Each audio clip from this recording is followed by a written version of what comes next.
Hey Tika. Hey Kalai, how are you?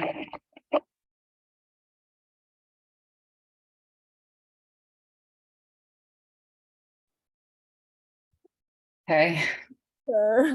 How are you? I'm all right. Very busy. How are you?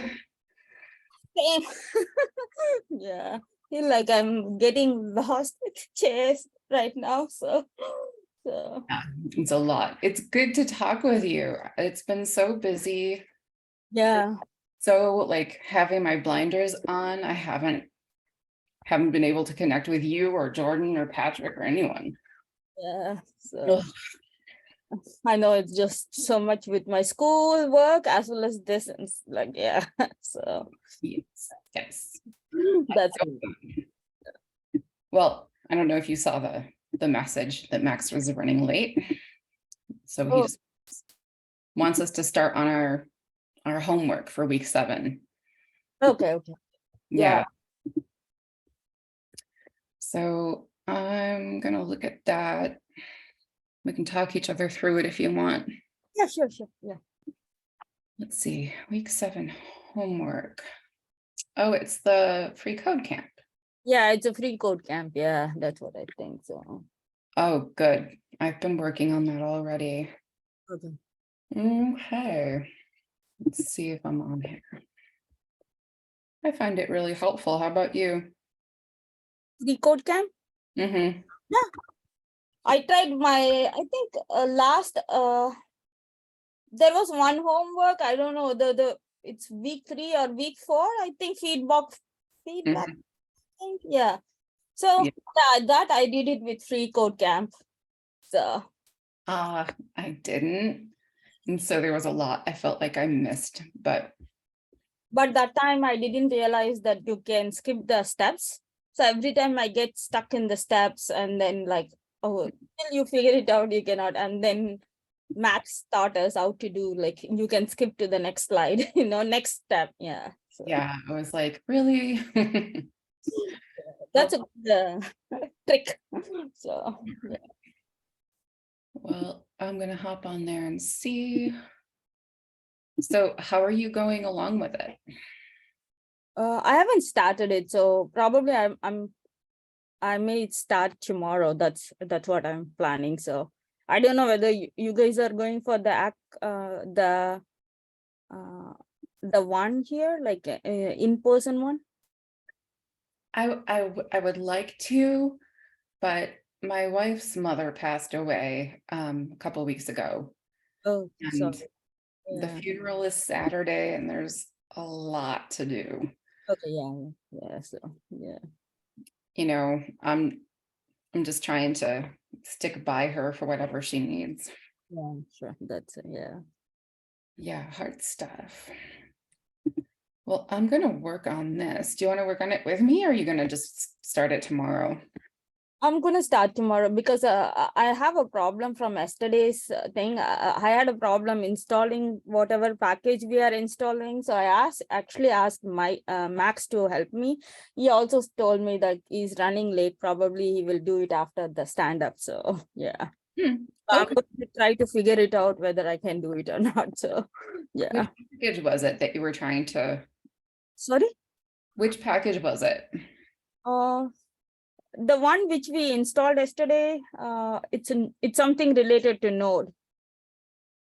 Let's see if I can look back in my terminal and check that out. I can share, yeah.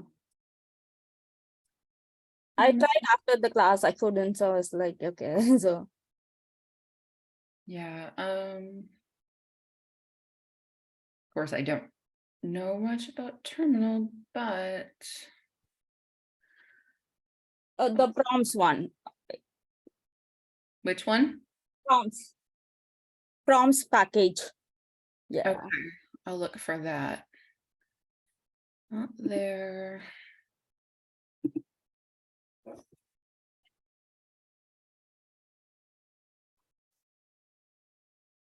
Hmm.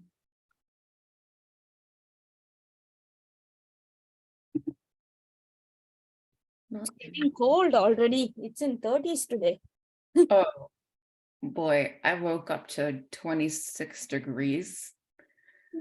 Oh, my car was so frozen. I was just glad I was not late for work and I had enough time to let it. Hmm. Yeah. Services, hide terminal, hide others, go terminal. Oh, let's see what happens if I write something about history.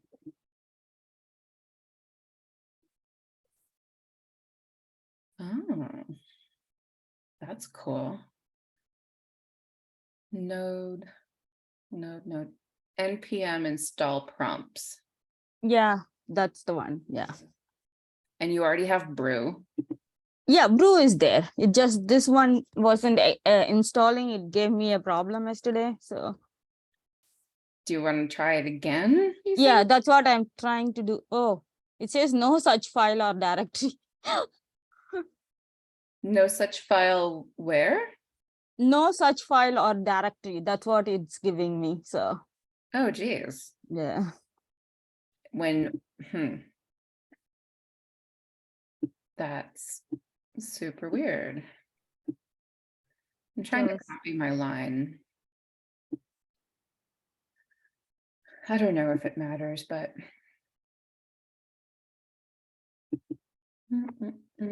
Yeah. It seems I mean, like that's, I just put it in the Zoom chat. okay. So I'm gonna. Brew npm install prompts. Maybe it'll work today. So you put that in the terminal, right? I did. Okay. Let's see. So like right after your name, brew. Yeah. Yeah. npm.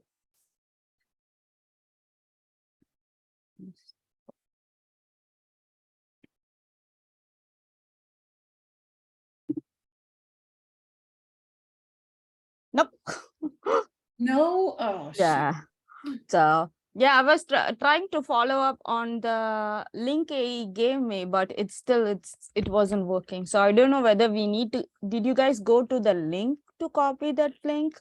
No, right? Yeah. No, we just wrote it in the terminal. Yeah, it wasn't working. So yeah. Karen's online here. Is she? Yeah. If she's on, maybe she can help us. Yep. She's chatting with you in the chat. Oh, she wants me to see whether I can share the screen. Of course. Okay. I'm gonna work. Thank you, Jennifer. Gosh, you're welcome. I didn't think I could offer anything, but I wanted to try some. That's fine. Yeah. Okay.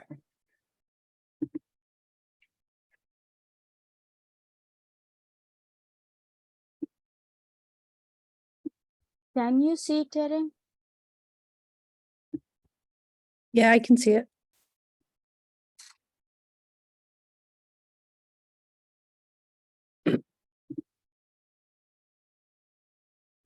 So what error do you get when you run, is it It saying says PM?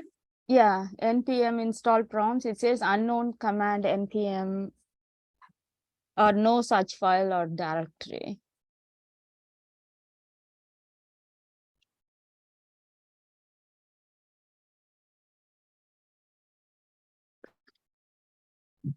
Did you install NPM?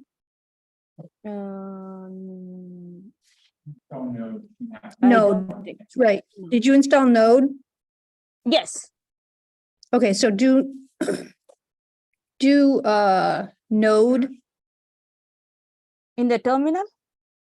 Yeah. In order to run your Node space index.js and hit enter. Okay, that's what I wanted to see.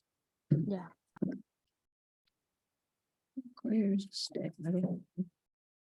Can you go up a little bit for that error message? Cannot find module prompts.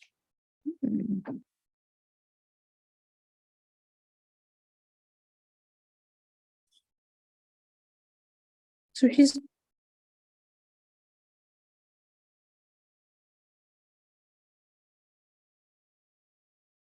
Okay. Do NPM space I space prompts.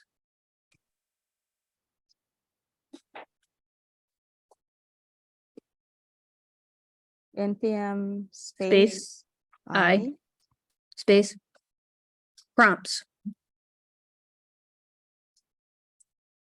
Oh, nope. Now she's got a different. NPM not defined or not a function or. No, she's got she's got a E JSON parse. Yeah. It, Maybe package.json is corrupt. that looks like what it is.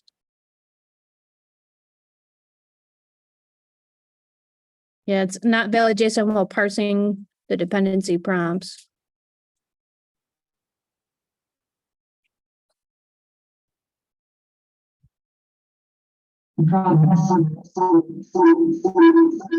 It's because I'm.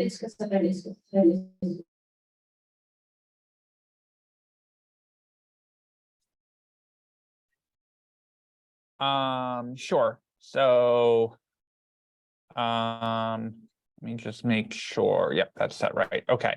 Let me request remote.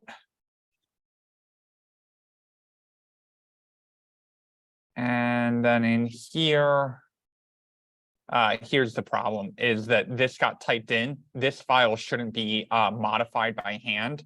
This file will automatically get updated once you install the prompts package. So to fix it, we're actually going to just delete out this file and it will automatically get regenerated. So now down here, when we install prompts, it will not only not error out, but it will also generate the package.json. What's happening is when you were doing that npm install, it was trying to use the existing package.json file, but because you had modified that, it got confused and was like, I can't install prompts if I don't understand what's in the package.json already. So deleting that and installing it and letting the npm install command generate this package.json fix the issue. So now you should be able to do your node index.js and not run into any issues. Sure. Thank you. No problem.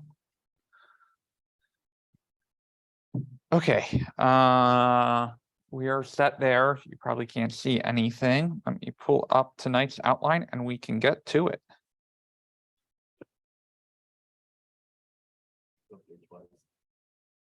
Yeah. Oh, we're on this monitor.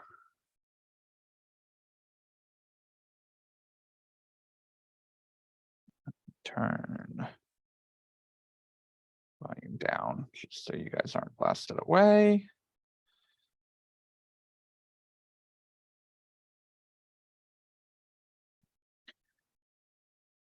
Okay. Oh, no, not day 4.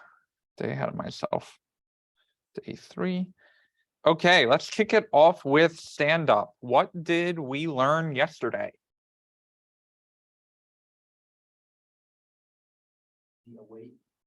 Yep, we did async await commands, right? So, hey, we got to tell the computer, we got to wait for the user to input this number before we move on. In order to use that await command, we need to do the async, right? Which was that kind of nasty syntax. That's okay if you don't understand that part of it.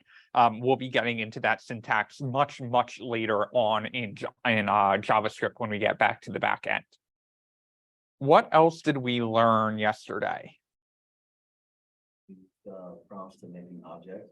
Yeah, so we use that prompts package not only to generate that object out, right, but also to prompt the user and say, hey, these are the parameters, here's the information that we would like from the user, here's the type, here's the message, all of that stuff.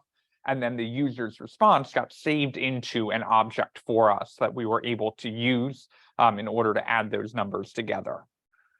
What else?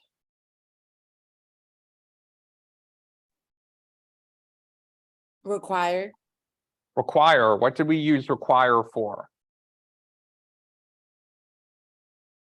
import packages that installed via npm. Yeah, so we learned a little bit about package.json.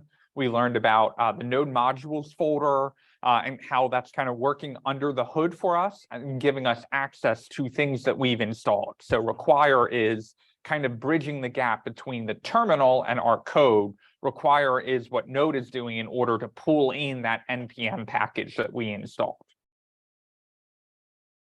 What else from yesterday? Any light bulb moments? Any things that we need to revisit? Any questions from the free code camp homework that we should touch on before we dive into class tonight? I didn't die looking up Bill today.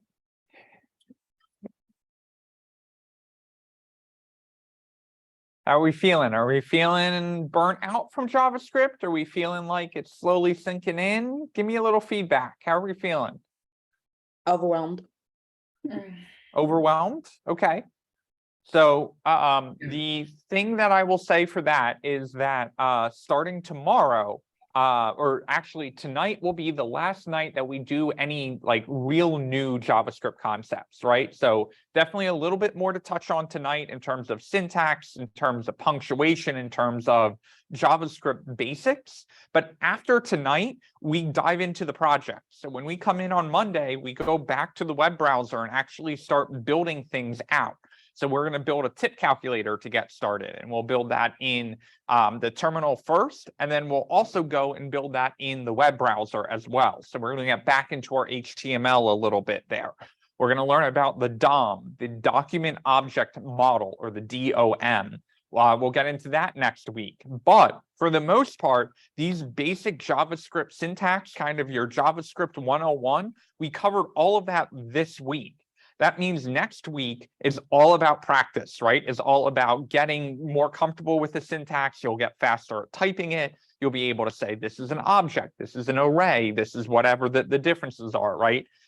So the good news is that if you make it through today, tomorrow, you can decompress at OpenHack. You can talk about what you're learning, what we've built so far, kind of how you're feeling about JavaScript in general. Push yourself to socialize a little bit there, right? Push yourself to talk to people, not only your fellow classmates, but fellow developers as well. They are curious to know, what that experience is like, because for some of them, they may have never learned full stack development. And for other ones, they may have learned full stack web development 20 years ago. And it's refreshing to hear your perspective on what you're learning and the challenges you're facing, and those light bulb moments as you are having them. So we are headed towards kind of the last stretch of JavaScript 101, those basics tonight. And then starting next week, we start getting into the projects and building things out from there. Let me switch to the outline and make sure I am not forgetting anything. Any free code camp homework questions? Again, that homework is not going to be due until not this Sunday, but the following Sunday. But a word of caution there, you will also have a week 8 homework that is due on that Sunday as well.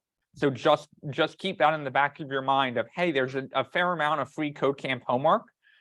So start picking away at it, right? You may get into a role and just get a lot of it knocked out, or you may be someone who just wants to do, 10 minutes at a time and working through a couple problems.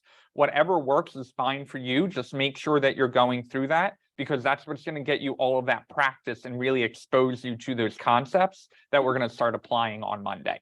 Kalai, go ahead. Quiz this week? Do we have a quiz this week or not? No quiz this week. Unfortunately, Ariel has been dealing with some medical issues, and we didn't get a chance to generate out those questions. So no quiz this week. You guys are off the hook. Okay, thank you. Good question. Thank you for bringing that up. Any other questions before we dive back in? So if I get stuck with something on free code camp, what would you suggest? Should I just cross-reference it with W3 or any of the materials you gave us Monday. Like, Yeah. get past. So people are raised with.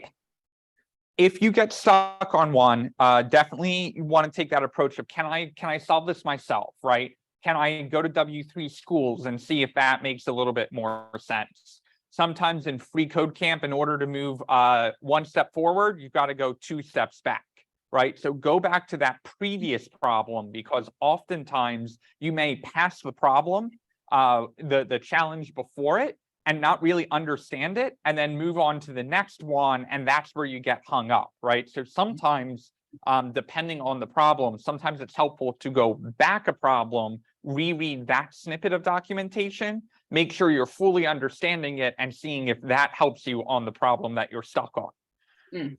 Okay. So start there. Second, definitely cross-reference W3 schools.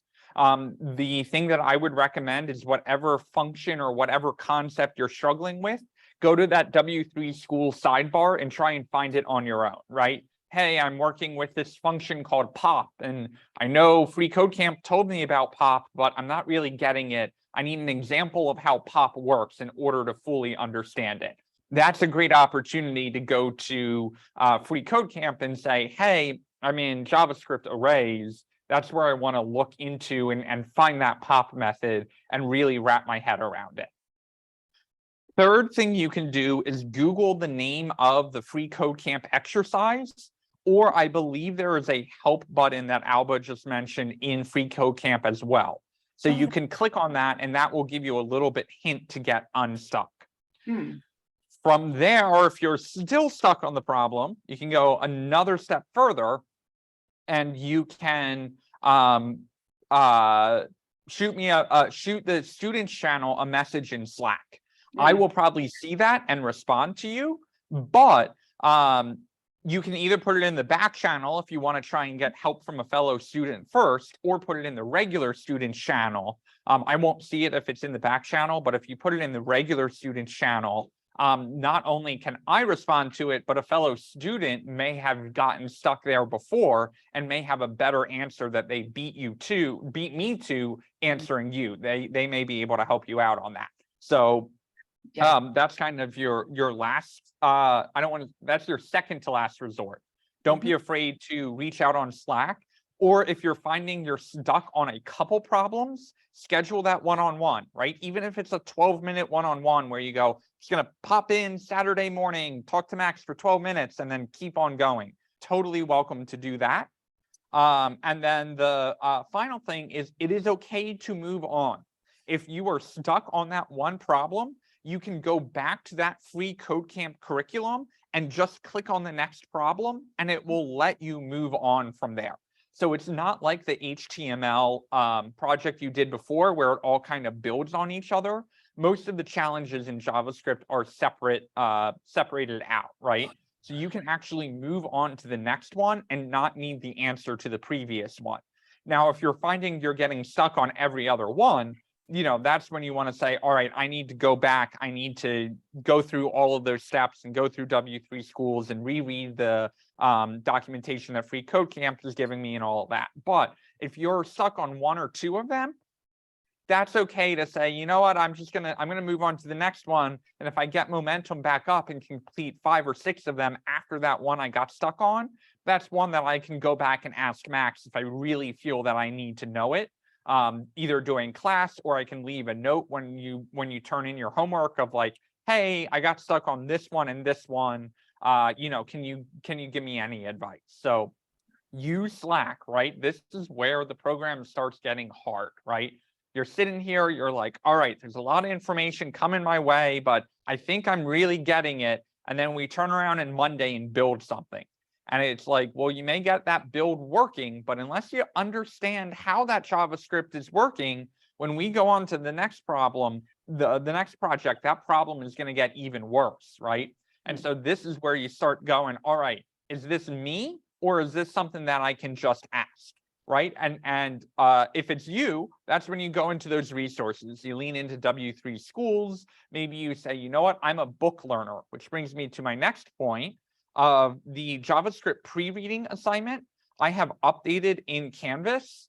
Karen generated a great list of books that we've used cohort. We don't internally use them, but students have benefited from them. So there is an entire breakdown of books now in Canvas. So if you are someone who is a book learner, maybe this is something to look into. Obviously, there are a lot of different books here, but I tried to comment a little bit on that style. Don't be afraid to kind of look through the books. I know Amazon has that feature where you can look at the first couple pages. You don't need to buy all of these books. You don't need to buy any of these books. But if you are a book learner, go through, look at your options there and try and see if any one of these connects to you. You can also reach out to Karen and say, hey, I'm looking for a book. Can you help me, narrow down on which one is going to be most helpful? None of these books are going to be identical to what we're teaching in class, right? There is no careers in code textbook yet. That has been requested, but we're not quite there yet. But if you are a book learner, definitely take a look at some of these. I ordered these in the order that I personally would recommend them in. However, everyone learns differently, right? I badmouthed Eloquent JavaScript a fair amount on Monday, but if you find that you learn from Eloquent JavaScript, there is nothing wrong with you buying that book and using that to get your head around JavaScript, right? So this weekend is kind of like, am I getting free code camp? That's your benchmark, right? That you want to shoot for. Maybe I don't have all of free code camp completed yet, but am I getting the concepts in free code camp, even if I don't like the style that free code camp is teaching it? If you are, you're on track for this week. If not, that's when you want to start looking at these other resources and saying, maybe it's Max's teaching style, right? Do I need to go back and rewatch those videos? If I normally follow along with the way Max teaches, can I go back and spend more time on the class videos? If I find that I don't really get it the way Max teaches it, go look at these additional resources, right? Because these are not clones of what I'm teaching, but they are all of those same concepts just presented in a different way.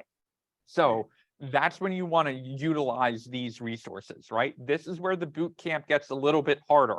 Yes, you've got that 3 hours a day of class time, but we expect you to be hitting the gym, right, outside of those boot camp tests or that boot camp class time. So that's when you want to utilize these resources, and please shoot some my way in Slack. If you're like, I found this one works for me. It's really I wasn't getting it. I looked at all of your resources. I went through all of class. I was ready to give up, and I found this one resource, and then all of a sudden I got it, right? I know one of the students already mentioned the free code camp YouTube video. That's like intro to JavaScript in 3 hours. Now that's really intensive, but if you're someone who learns by sitting down and focusing in for 3 hours, that may be the perfect resource for you, right? So we can only follow that one path of teaching of, hey, this is how I teach it. This is how we approach it in class. But if that is not working for you, there are plenty of other learning resources available there. That's, yeah. I like the suggestion about putting it out in the Slack channel for the students. Hadn't thought about that one. And I had kind of written out a plan of rewatching the videos so then I can push it in there more. Yep. And I've got those cheat sheets accessed. Beautiful. And when you throw something into Slack, what you want to do is either put the name of the challenge you're working on in free code camp, or just copy and paste the link over. So 3 things you want to do: the name of whatever challenge you're working on, copy and paste your code into Slack as well. We want to know what you've tried so far, or if it's just a little syntax issue.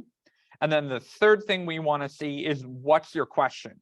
Don't just say, here's the problem I'm working on, here's what I tried. Also follow it up with a question on that, right? Of I don't know why there's a red squiggly under this period, or, I still don't understand the push concept. Can someone try and explain that to me? Or, but those are the basics of, in order to be able to get the most effective help, you need to know what help you're asking for, right? And so doing that based off of the context of what challenge you're working on, the context of what code you've already tried, and then the actual question of please help, right? Please help isn't enough. It's like, where do you need the help, or what are you seeing where it's airing out? That is going to be the best way to ask for help in Slack. Xona, If go I ahead. may, oh, go ahead, yeah. Oh, Go ahead, Schneider. Schneider, That's I'll come to you. Okay. Yeah, I was just gonna say, regarding the Slack thing, like I can personally testify, the people in Slack are super helpful. Like before I joined this boot camp and I was on the self-learning thing, they were my go-to resource. I just post my questions and you'll just have a lot of people ready to help you. So yeah, they're a great little community. Great point. And there is also the Syracuse IO Slack, which is the open hack kind of Slack channel. If you have not joined that, you can go to syracuse.io and join in there. But in general, unless you like really haven't heard back from me, you want to save any posting in that Syracuse IO Slack for like a question you're really desperate to get answered, right? Oftentimes with beginners, it's just a matter of asking your fellow students for help or asking your teacher for help. But there have been times that I personally have gotten stuck at work, gone to the Syracuse IO Slack and been like, hey, does anyone have experience with this language or this framework or wherever I'm stuck? And oftentimes people are willing to jump in and help you on it. So that is definitely a great resource. Xona, go ahead. Hi, so I just wanted to kind of like let everyone know, for the homework assignment, there are 156 sections of it. So obviously don't wait until the weekend to start it because it's gonna take a while. But I just wanted everyone to be aware that that's how many sections there are. Oh, yeah. I mean, I've been working on it for, I don't know, the past week since like last Friday. And I'm only about 40% done. It's a lot.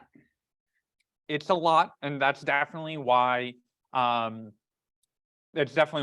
gave you 2 weeks on it, not diminishing the amount of work it takes. But curious, Jennifer, what are your thoughts on it? Are you finding it helpful? I am. I like the fact that I can ask or look for answers in the posts, or I can go to the video. Most often that helps. But where I've been stuck, I haven't been able to get past that. So I'm gonna have to use something else and try that way. But I like its style. I think I might go to Code Academy also because I was using that to study prior to the application. Mm-hmm. And I think I got a little further there. Maybe I like that setup better. The only thing I'll caution you of is it's very easy to get into a platform, get your feet wet, feel like you're getting momentum, get stuck, and then be like, okay, well, I'm really stuck here, so I'm going to go try another one, right? And you get your momentum up again, and then you get stuck, but now at a different point. So while I have nothing against Code Academy, and obviously we link to a lot of different resources, once you find one that's really working, kind of stick with it. If it's Free Code Camp, that's one that any instructor or any of the TAs can help you with because they've been through those exact challenges, right? If it's one in Code Academy, if that's one that's really working for you, and then you get to that one spot where you're like, I don't really understand this, this would be helpful if a TA or Max explained it to me. You can definitely still ask those questions. Okay. All right, we'll do. I was able to get through Yep. And what really helped me a lot was the get help at the bottom and the pins. There's actually problems of other students that have gotten stuck there and give examples of it, of what they worked through and how to kind of simulate it. There is a solution, but instead of looking at the solution, look at what other people have done. That way you could get an idea of where you're going wrong or if you're in the right. So what Alba is saying is there's a get help down here. There's a whole video where someone is explaining it kind of Mac style, right, of how to solve this. If this works for you, that's great. If it doesn't work for you, you can also try this get a hint. And what it's going to do is it's going to open up in a new tab. And this is official free code camp, right? This is, and what they're going to show you is there's this hint that says JavaScript uses the plus symbol for addition. And then if you really get stuck, you can come in here and get this solution and see, oh, that's the right answer to this, right? So you can take both of these. If this still isn't helping you, you can scroll down, not on this one in particular. If you go to like a more complicated one, and go to the get help and get a hint, students will post, well, okay, really bad example, will post their solution or how they work through getting it. So remember, this is not just a homework assignment that you're doing for the check, right? That this is the homework assignment where you're like, if I don't understand this JavaScript, I'm probably not going to understand how to build the projects, right? So this is a supplement for all of this week. Starting next week, either you got the concept in class or you got the concept in free code camp. Doesn't matter where you got it, but we're going to start applying it next week, right? And so that's where we start getting a little bit more real on this. With all of that said, yes, there are 156 challenges. If you get 150 of them done, you're still going to get full credit for it. You do not need to get every single one done. Do not panic if you got stuck on one or you really didn't understand one. That is okay, right? Out of 156 challenges, if you get the vast majority of them, you're probably doing fine. Do not get hung up on that one and shut down and think you can't move forward. So even though I am on this build JavaScript objects, if I get stuck on this, I can always go back to the menu and the curriculum and scroll back down to wherever the build JavaScript objects was and just to jump into the next challenge and bypass that one that you may have gotten stuck on. So don't be afraid to move forward if you are stuck. But if you find yourself stuck challenge after challenge after challenge, that's when sometimes it's helpful to actually go back to the last one you were on that you did complete instead of surging forward on the ones that you're getting stuck on. Right? It's kind of like when you get your tire stuck in a car and you try and go forward and you're not going forward at all. So you try and go backwards a little bit and then ram it into forward really quick. Sometimes you got to rock your way out of the problem by going a little further back before you can go forward. Yep. I mean, that's really good advice because I didn't consider going backwards either. But yeah, it makes sense. Okay.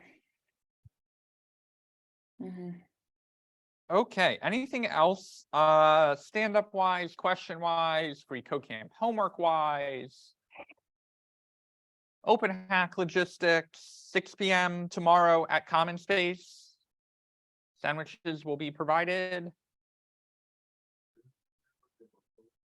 There is a door code that I'll post in the C4 channel, but if you RSVP'd on Meetup, you'll also get the door code emailed to you.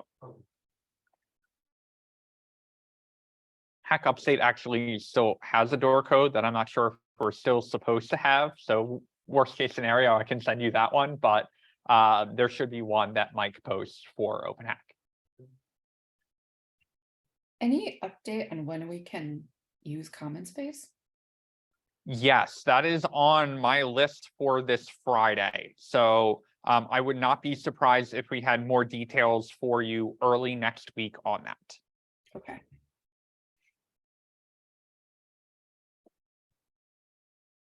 Okay, we are going to jump in to these slides from yesterday. I was lazy and did not split these out from yesterday, so we are picking up from slide 5. I will go through the existing slides though pretty briefly, just as a quick overview. So yesterday we set up our day 2 folder. We opened it in VS Code. We opened the integrated terminal. We ran our npm install prompts. That was the first time we used a third-party package in our code. We took a look at the prompts package, the documentation on that, and then we also used that require syntax for the first time in order to pull in from our npm package into our code. Once we did that, we were able to start using our prompts package, but before we could, we had to tell the computer, hey, heads up, we need to do some asynchronous code here where we ask the user for something and then say, wait until they've responded. So we put in this very ugly syntax. Don't worry about understanding the parentheses and the curly braces and all of that.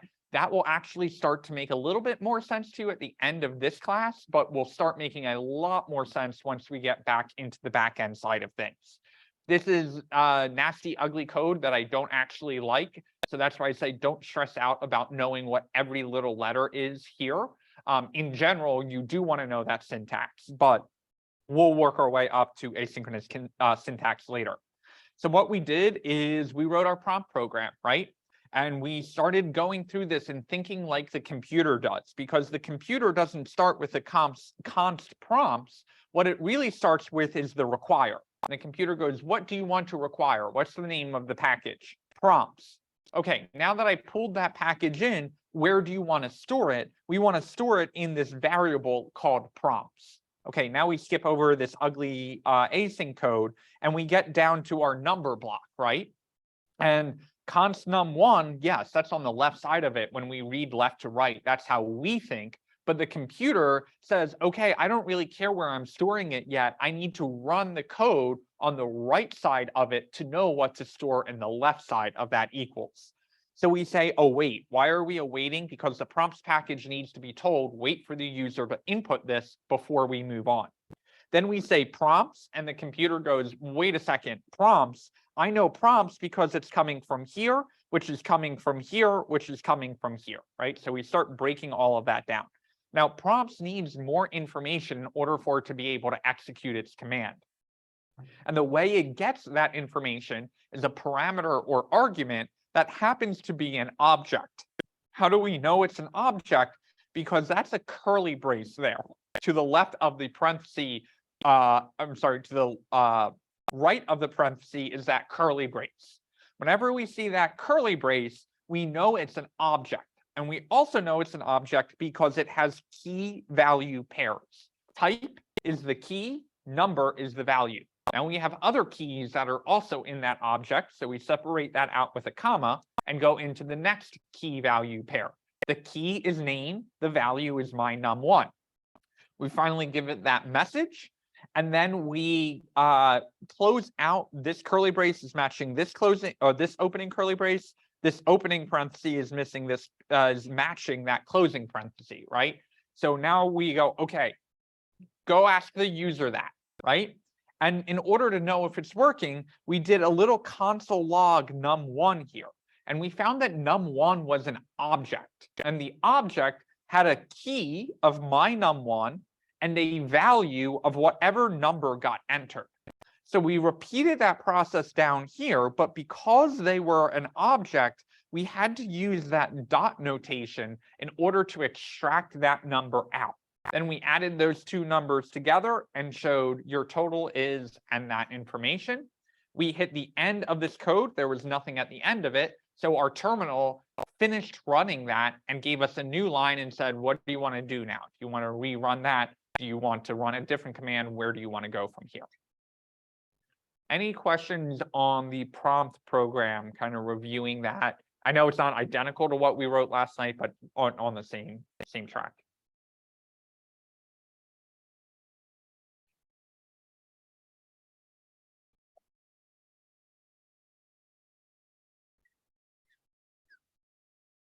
Okay, before we move on to the new stuff, Karen said in the chat that she has 6 of those books already. So if anyone wants to see one before buying, message Karen in Slack and she can meet up with you to facilitate like a Bookshare library kind of thing.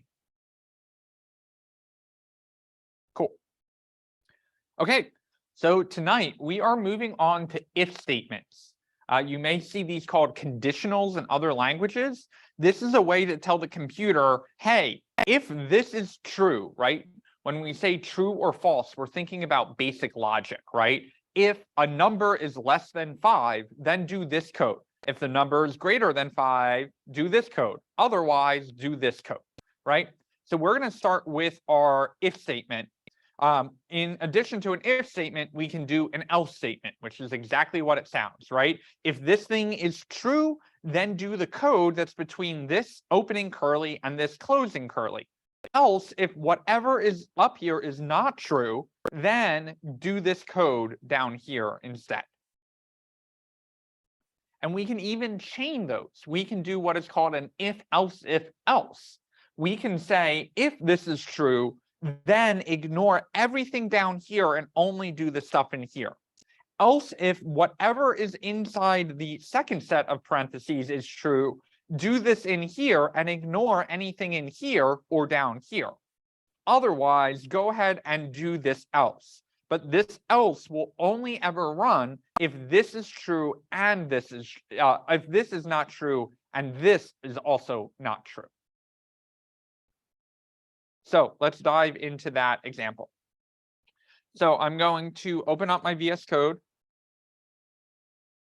I'm going to start with a brand new folder tonight. So I'm going to go File, Open Folder. I'm going to create, I'm in my week 7 folder. So I'm going to create a day 3. I'm going to hit open on that. I will also start a live share with you guys.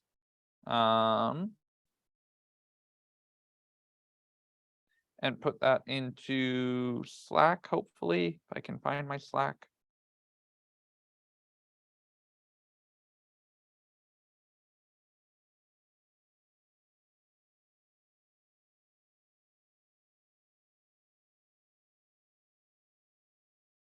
Now Slack's just going to take forever to load. That's cool. It's fine. It's not like you need a link.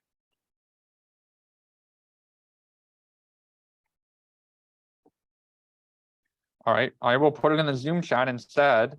And if Slack ever decides to get its crap together, I will put it in there too. The general issue, my Slack isn't loading either, and it's having an issue. Oh, great. It just popped up, but it was literally saying that like Slack can't. Okay, well, let me get this link to you guys and hopefully it works long enough. Looks like yours is posted. Cool.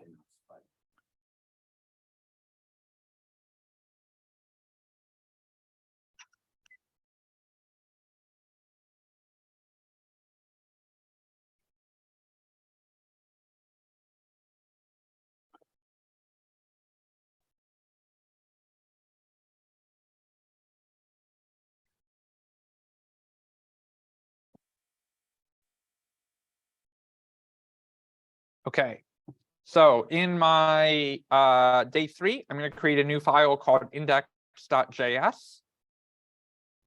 And I am going to right click in my index.js and open in the integrated terminal. Just going to pop everything up here. And I don't have any code written, right? So that's okay. Let's start writing some code. So I'm going to say, hey, we're going to say something like, actually going to try and sit down. Yeah, well, I can code this way. So I'm going to say, we're going to say const num1 equals 5.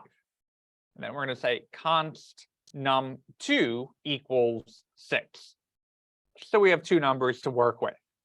So we can say something like if num1 is less than 5, console.log, that's a small number. Else, console.log must be a bigger number. So before I run this, what code are we going to expect to come out of this? So this is a true and false type of thing. Yes. So are we doing Boolean? The one that starts with a B? A Boolean? Boolean. Yeah, Boolean, that. Yeah, so what's going to happen here is we're going to come in and the computer is going to say num1. What is num1? Num1 is 5. So the computer is going from here up to here to get num1. It gets the 5 and it drops that 5 down into here. Now it says, is 5 less than 5? Is No. 5 less than 5?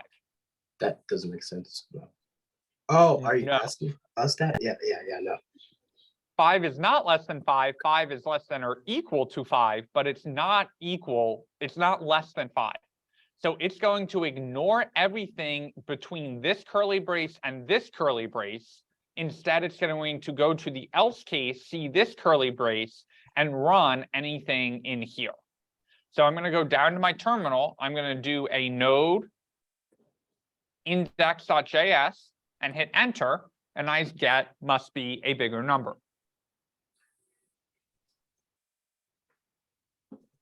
Okay, that's cool and all, but what happens if I say, just kidding, we want num1 to equal 3?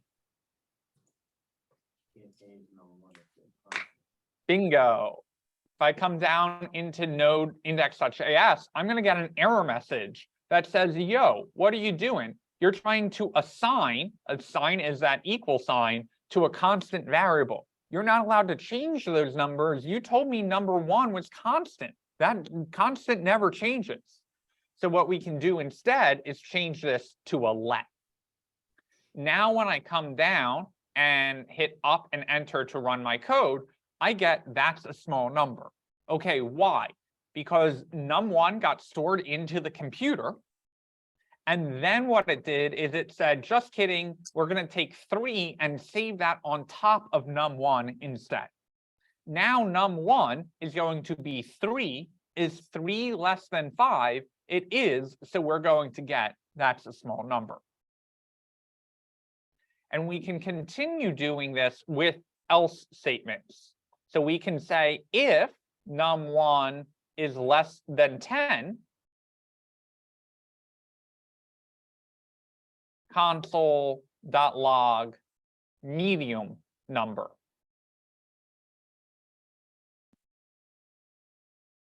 So I'm going to take this num1 equals 3 out. I'm going to run my code, and now I get medium number. You see that it completely ignores this console log because 5 is not less than 5. It comes down here and it says, hey, num1 is less than 5 is less than 10. So I hit this medium number and I don't even try running anything down here. And there's all kinds of different equality operators that we can use. We could even do another else if in here and say else if num2 equals 6. Console.log devil at work. So here we didn't use num1. We came down and we used num2 instead. The computer doesn't care what we're putting in that conditional. So now if we run this node, we get devil at work. Well, wait a second. Why didn't we also get medium number? Because num1, 5, is still less than 10. Because once we find a true if statement, we stop running any of the code underneath it. So the only code that runs here is devil at work. Pausing there for any questions.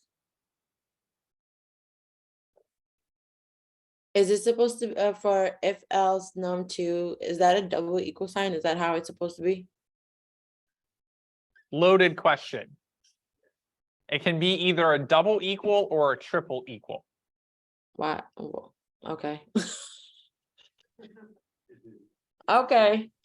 Equal like a more strict comparison or? Yes. But whether it's a double or a triple still means equal, right? So yeah, there are 3 equals in JavaScript. We use a double equal here because a single equal is how we do assignment, right? A single equal is how we say, hey, 6 is going to get saved into num2. So num2 is now equal to 6. When we do a comparison between two things, we use the double equal. In JavaScript, this is a very technical answer, so if this goes over your head, that's okay. In JavaScript, a double equal will not compare the type, a triple equal will. So what we do here is if we say console.log is the number 6 equal to 6 in a string. If we do a double equal and we run this code, please work, we get true. However, we can actually use a triple equal, which is preferred in almost all situations, to compare the type as well. So yes, 6 as a number is equal to 6 in a string. But if we care about not just the value of the string or the value of what we're comparing, but also the type of what we're comparing, we use a triple equal instead. So now if we run this code, we'll still get the true, but now we also get the false. Because this is the true and this is the false. Which, does that make sense? No. Okay. Why is it false again? Sorry, it doesn't, but yeah. So I get why that above is true. okay, it's true here because the double equal is just checking the value. It's just saying, is 6 equal to 6? Yeah. Okay. The triple equal says, is 6 equal to 6? It is, so we get true, but because we use the triple equal, it then is going to say, what is the type of this variable? Well, that's a number. Now it's going to check the type of this variable, and it's a string. So it's false. So it's false because a number and a string are not the same type. Okay. That was a better explanation. Yeah, I totally got that. Yeah. So now if we do is 6 triple equal to the number 6, we get true again. Okay. So the triple equal is preferred because oftentimes you care not only about the value of what's inputted, but also that the types line up as well. Otherwise, you get what is called type coercion, which is not something that you often want. So whenever you do a double equal, 99% of the time, you actually want a triple equal there because it's just more strict about the equality because it's also checking the type, not just the value. Okay.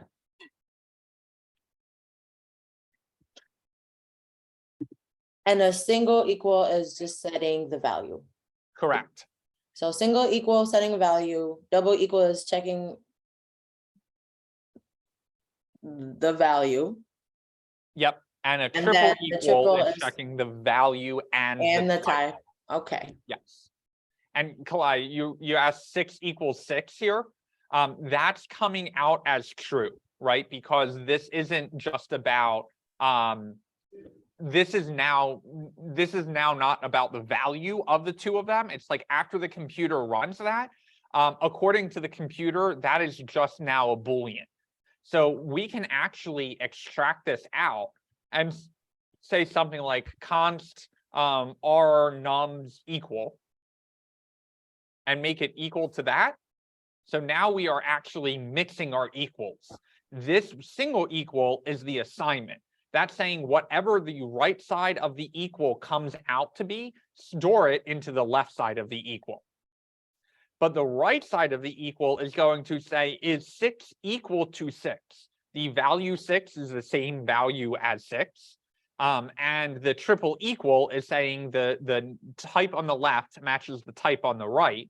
So if we console log out here r nums equal, I'm going to comment those out for now. I'll go into that in a second. We get true because this whole thing evaluates out to true. Now you may be saying, Max, that's really dumb. When would we ever compare 6 to the number 6? Like, okay, yes, you are right. what we could do is something like we could ask the user for num1 and num2. And then we could say something like in here, we could say if num1 equals num2, then console.log 2 of the same number. Else console.log different numbers. So now when we run that, we get 2 of the same number. But if we change our number here and rerun it, we get different numbers. Mhm. All right, how are we feeling about that stuff? That made it a little more sense. And just one further is the. Yes, all of these concepts will be coming back to you. You guys are getting like the short and simple boot camp version of like, here's all the JavaScript you need to know. Okay, let's go start building. But Free Code Camp will go a lot more in depth with these, and they'll show you the different comparison operators. For example, we could say if num1 is not equal to number 2. So you've already seen the less than. You can also do a greater than. You can do greater than or equal. You can do equal or not equal to. That exclamation point means not equal. Less than or equal, you can do less than or equal. You can do greater than or equal. You can do not equal to. You could even, if you wanted to, take the opposite of num1. But that's getting a little more advanced. We'll leave those concepts to Free Code Camp to go over for you guys.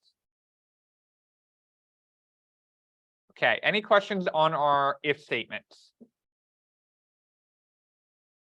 Okay, so we learned how to comment code in HTML, right? In HTML, we said this, and then we said computer will ignore text in here. And if I save that and run it, it's like, whoa, what's going on? There's a lot of squigglies here. It's like, I don't understand that. Every programming language has its own syntax for commenting. Oh, This is not valid JavaScript. Completely valid. We got to use double slashes, right? oh, So double. we can do, if we don't want, we see our true and our false logging out here from these 2 lines of code. If we don't want those lines of code to run anymore and we want the computer to ignore it, we can put in those double slashes and then we won't get that true and false logging out anymore. That is particularly helpful to say something like, this will run when the numbers are equal. Right? The computer just sees those double slashes there and ignores anything in that line. Now, because we have that .js file extension, we can hit command/ just like we could in our HTML, and it will comment out our JavaScript for us. Now, JavaScript is a little interesting that if you want a multi-line comment, the way you can do that is with a slash and a star. Notice everything is now green down here because I did not close my comment with a star and a slash. So now this is a comment, can go on this next line and it will ignore anything between this opening slash star and this closing slash star down here. Is there a shortcut for multi-line, or you gotta input that manually? No, in VS Code, if you have multiple lines of code selected, it will just put in 2 double slashes or however many lines you have. That's just basically the way you think about it is, hey, am I putting in a comment that's going to be 1 line here, or am I putting in a paragraph? If I'm putting in a paragraph of text, I'll use that /star. Otherwise, most of the time, you'll just use a double slash. To the computer, there's literally no difference between the 2 of them. That /star, you just have to be careful with of making sure you close it before you keep running your code.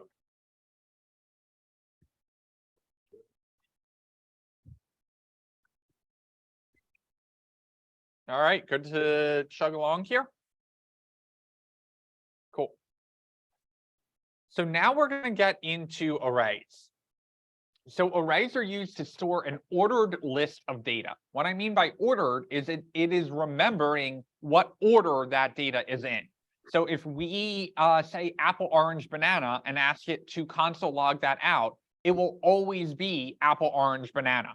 So if we need to say, well, tell me what the second item in the fruits array is, we are able to get access to that apple, orange, banana.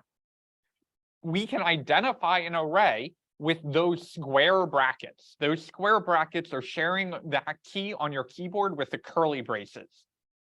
So we typed curly braces for objects. We're typing square brackets or braces for an array. They can include different types of data. So in the first one, we have strings. We know those are strings because there are quotes. We can store numbers in our arrays. In fact, we can store any data type in an array, including an object. So what if we're trying to keep track of 2 cars, but the cars each have a make and a model associated with them? Well, we can actually store the object with the make and the model with the values, Tesla and Y, but because we're storing multiple cars, we can store that in an array together. So quick question. Yeah. Before you move on, so is the keyword for all arrays, is it always going to be constant? No, an array can be a let. If you if you plan to change the array, add things to it, remove items from it, that kind of stuff, you should let the array instead of consting the array. Okay. Thank you. Yep. And the last thing I want to touch on here is that arrays are 0 indexed. What that means is if we want to get the first item out of the array, we don't actually ask the computer for index 1, we ask the computer for index 0.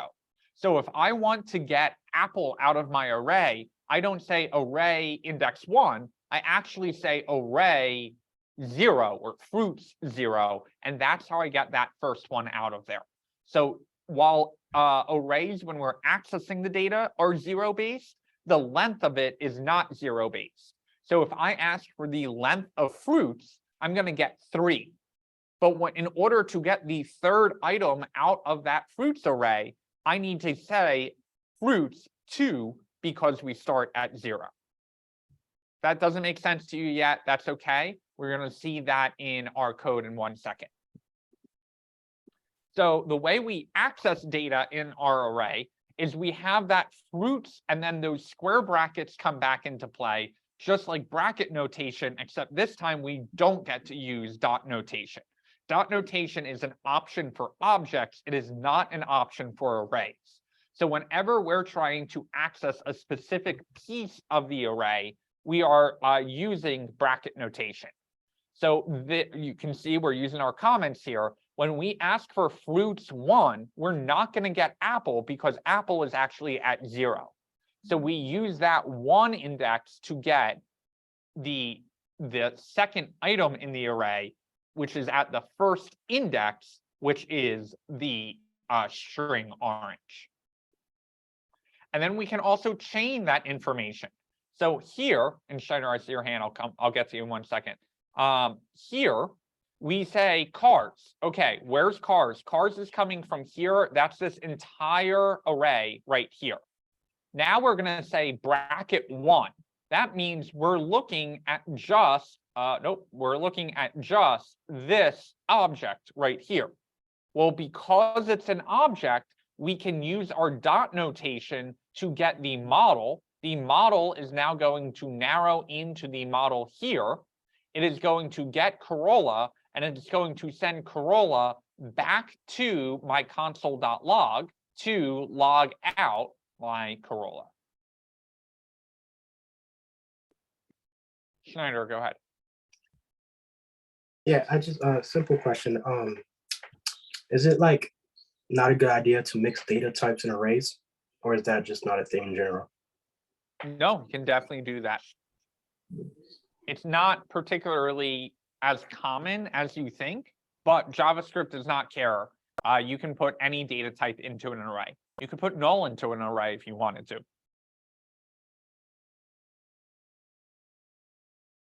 Okay, let's get some hands-on practice with this, unless I had another slide that I forgot about. No. Okay, so let's practice with this a little bit. You don't have to follow along with my code. I'm going to give you a couple examples, but you guys can practice with whatever you want. So let's say const animals is equal to, I'm going to say dog. We're not Cat. seeing you. I was gonna say, I don't see your screen. I don't understand why it stops. Okay. Okay, so we say const animals. Now we're using our square bracket here, and we're saying dog, cat, and to Slender's point, I'll say true, because, you know, why not?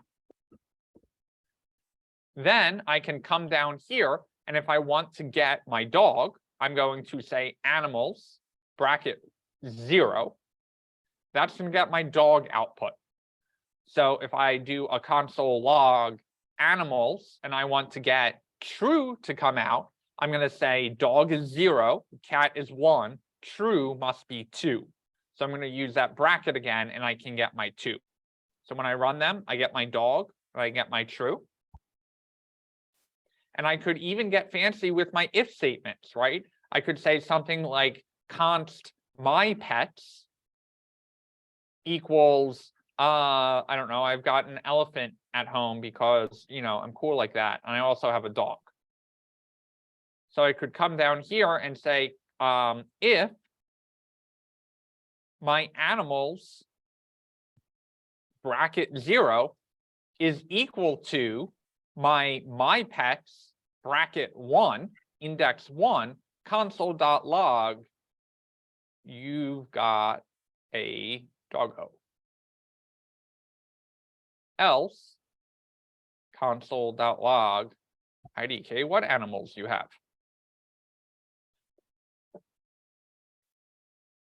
So we run that, and you've got a doggo. But if I change my dog to a giraffe, it's not spelled right. Giraffe? Did I have it right? God knows I can't spell. Now I get IDK what animals you have. So I'm going to put this back to dog, and I'm going to give everyone a minute to kind of play around with the array, make sure you understand how that index is working. There are a lot more array functions that Free Code Camp will cover for you, like push, which is how you can add an item into the end of the array, and then things like pop and unshift, where you can remove things from the beginning or the end of the array. We won't go too far into arrays tonight, but starting on Monday, we're going to start seeing a little bit more of that. As I start writing that code, if you see me use something and you're like, Max, I've never seen that before in my life, please explain it. I can go through and say, okay, here's what pop is. Let's pull up that documentation and make sure you understand what pop is doing to the array. So don't be afraid to say like, Max, I've never seen that before. What is that doing? I may realize, oh, hey, I was relying on Free Code Camp for that. Let's go through that documentation and explain it. So if at any point you see something that you feel that hasn't been taught to you yet, don't be afraid to interrupt me and ask the question.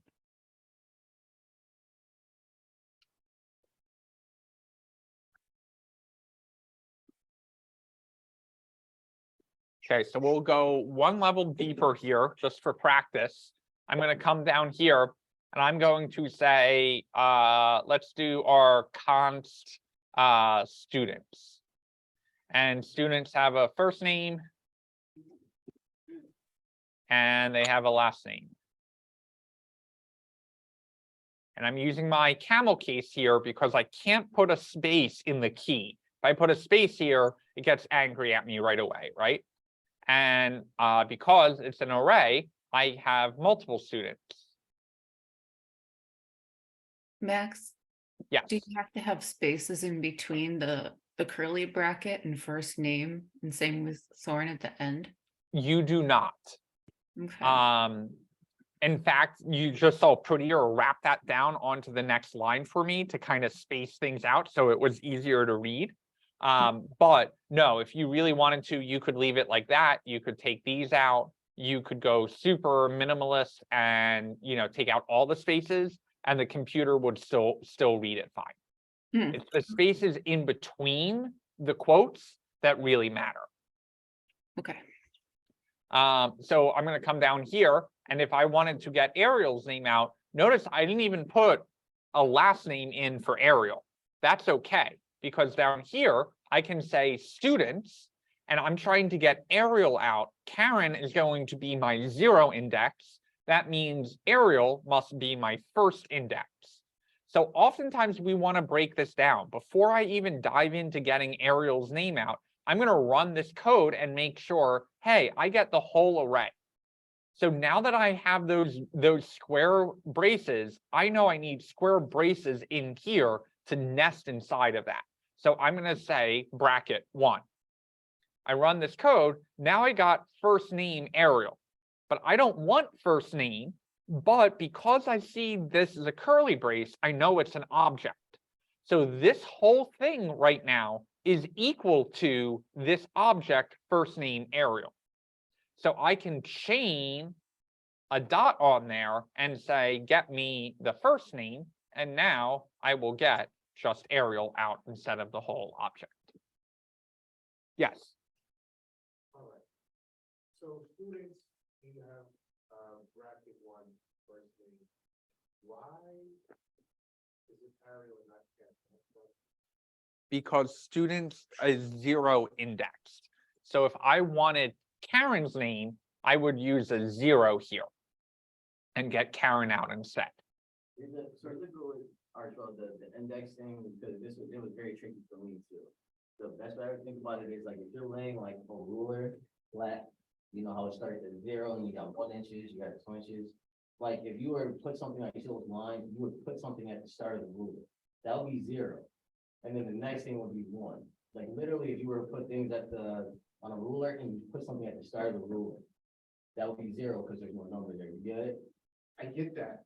So for this, because there's more than one first name, that first name is 0. Correct. Right. So that's why Karen didn't come up first. So the next first name is 1, and that's why it's Aaron. But the third one on the bottom, that would be students 3. I mean 2. 2. There you go. Yep. And the best way, I would say the best way to think about it is that 1 is not so much looking at just the first name, it's looking at the object. Because that's an array of objects. So the 0 is the object. And then since you have the object, you can then drill down into that to get the first name of that object. All So right. technically, if I'm right, like that second student, they could have had a different key in there, like than first name, right? And you just would have. Yeah, no last name.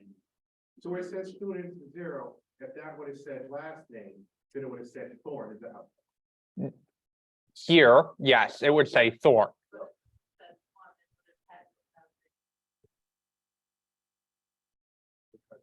Because there is no last name here.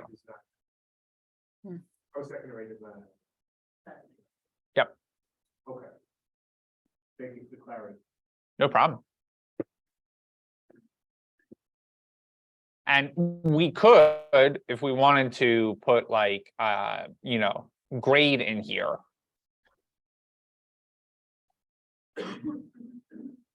And get out that letter, but now we change it to 0. Now Karen has no grade.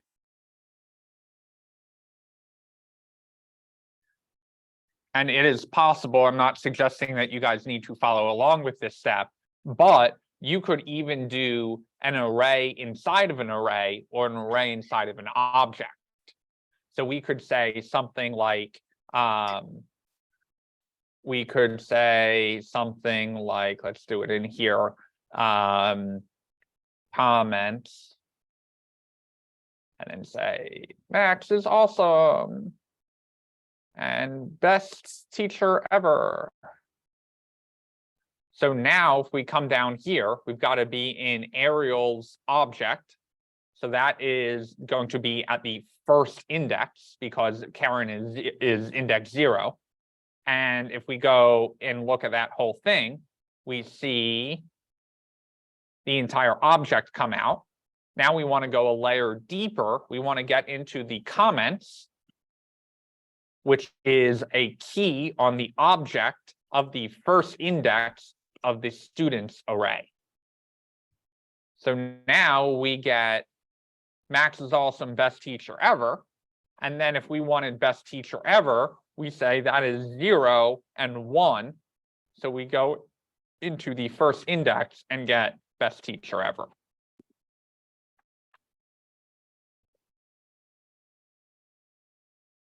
Max, I hope this isn't a stupid question, but how does this look so far?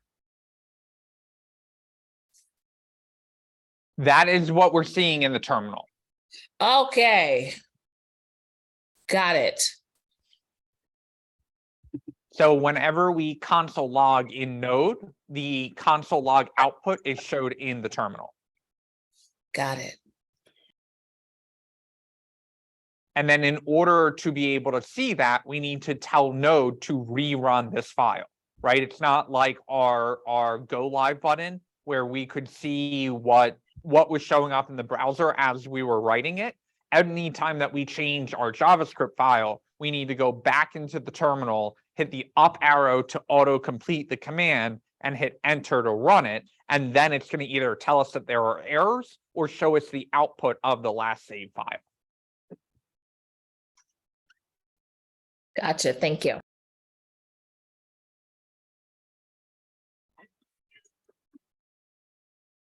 Okay, got 10 minutes. We feeling good about indexing? We're understanding objects and arrays and strings and numbers and booleans and conditionals. This is all chugging up to computer science 101, right? This is covering a lot of different ground here. And I know this is kind of hard because you're learning it in a vacuum. You're like, all right, so what? Here's all the syntax. Don't you worry, starting on Monday, that syntax is going to come at you real fast because we're going to be applying all of these concepts to actually build something. Okay, so let's go back to, where did my slides go? I lost my slides, great.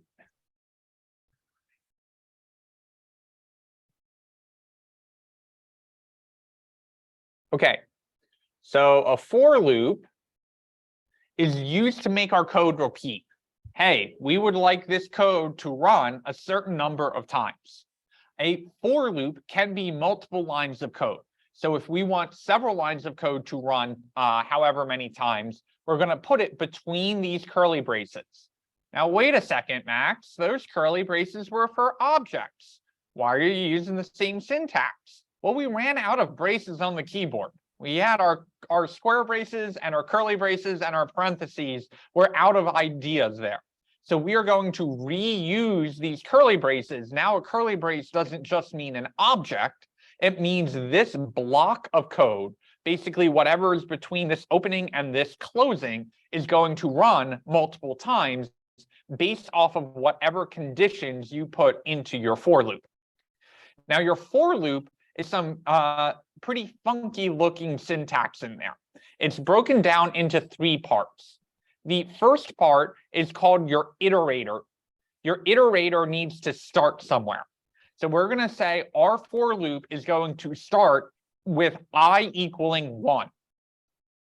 Then it's going to say, what condition should this loop continue running on? That is our second part. That is called our condition. Well, I is starting out as 1. So the computer goes, is 1 less than or equal to 10? It is, so go ahead and run this console log in here.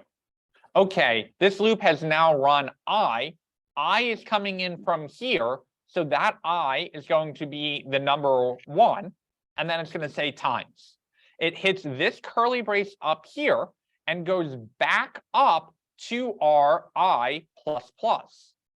Plus plus is just adding 1 to whatever I is.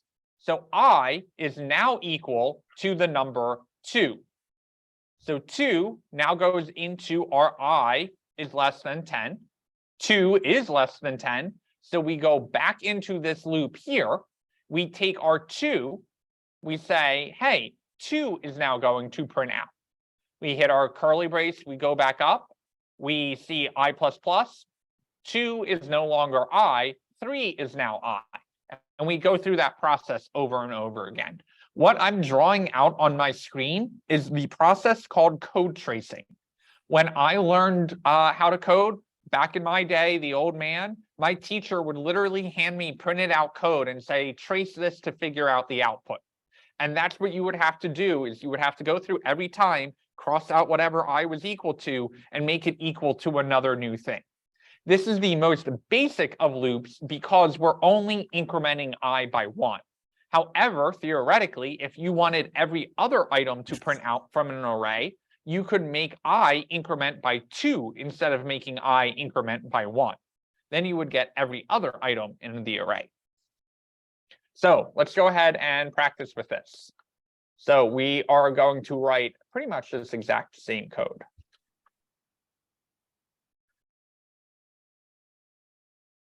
So I come down here and I'm going to say for let I. Now we have to use a let here because we're incrementing I. I is changing as this loop is running. So that's why we have to use a let.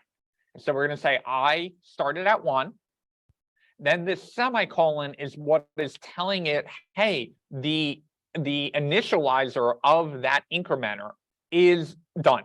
That's the first part. Semicolon is saying now we're going to give it the condition. The condition is while I is less than or equal to 10. And then we need to give it the third part. So we put another semicolon in and we say what I is going to increment by is 1, I plus plus. Now we are going to console.log and say we're looping I times. So I come down here, I hit up and I hit enter. And what do I get printed out? I get we're looping 1, 2, 3, 4, 5, 6, 7, 8, 9, 10 times. Because it's hit this console log 10 times. Is that because it was I is less than or equal to 10? Correct. So if we change this to 5, we get we're looping 1, 2, 3, 4, 5 times. Okay, cool. So what if you take the plus plus and just leave the plus? That would be like a 0, wouldn't it?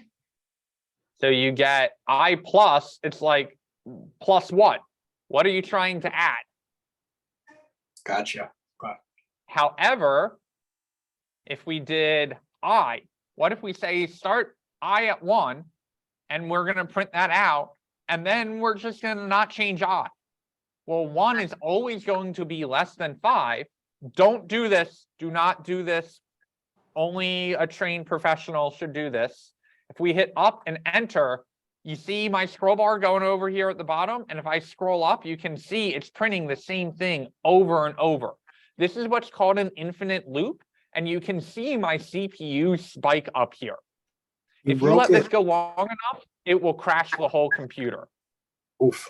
So what we do to stop that is we hit Control, not Command, and C, and that will force the computer to stop running whatever node is trying to do. And it's kind of like a Control-Alt-Delete or a force quit.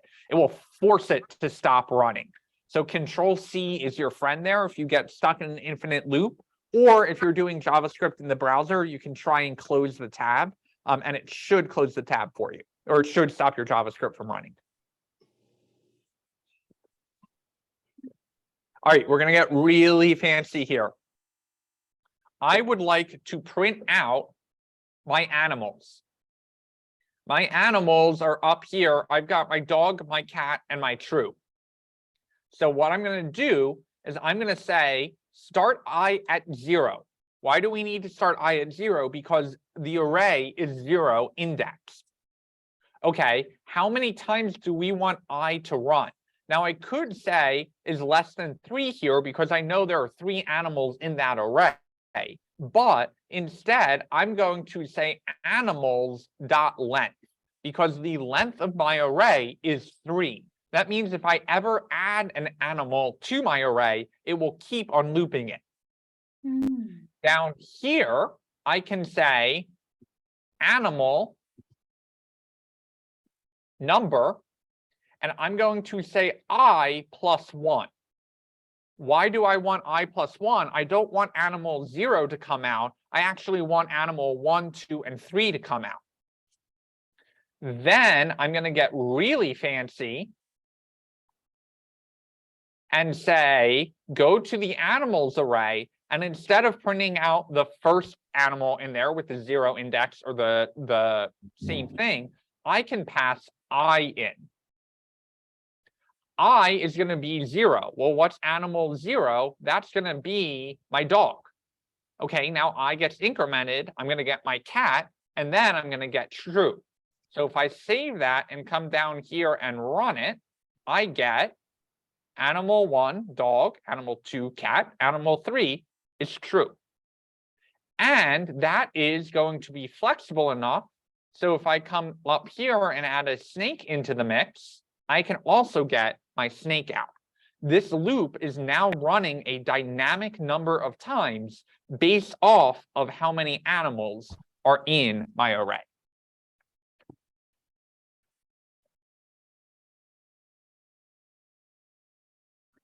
Could you please review the console.log on line 48? The concept of console log, or what is inside the parameters of the console log? What's inside of it? Okay. We'll do that, and then we will go on break. So in order to really understand what's going on in here, we have to understand how our for loop is working. Because even though this only looks like 2 lines of code, it is running multiple times because it is a loop. So the way this loop gets started is we create a new variable called I, and we start it at 0. We then say, is I, which is now 0, less than animals? Okay, well, I got to go up and I got to see what my animals is. That's an array. I'm getting the length of the array. The length of the array is how many items is inside of the array. The number of items inside the array is 4. So what we do is we say 0 is less than 4. So we're going to come down into this for loop and see what's happening. We then say, okay, animal and the number sign, that's a string. We don't have to worry about that. Now we come down here and we say I. I is 0. So 0 comes down here. We say 0 plus 1 is 1. So that's what's going to show up here. Mm-hmm. Then we are going to put in the bracket or the colon. So that's going to show up. Then we say animals. Okay, that's my array. What's going in there? This 0 is coming in right here. What is in my animals at the 0 index? What's the first item in the array? It's actually the word dog. So that's what shows up right down here, animal 1, dog. Now, there's no other code here. We hit this curly brace, and we come all the way back up to this I++. What was our I? It was 0. So now our 0 is now equal to 1. Is 1 less than 4? It is. So we come back in here, and we say, oh, 1, which is now our new value of I, plus 1 is 2. So what comes out is our animal 2. Then we say I is still equal to 1. So go to the animals array and get out the second item in it, the first index, because we're 0 indexing. The first index, which is the second item of the array, is equal to the word cat. So cat comes out. Then we keep going here through the array until there are no items left in the array. So then we get I is equal to 4. Is 4 less than 4? It is not. So we're done running this array and can finish the program and move on to any code that would be down here.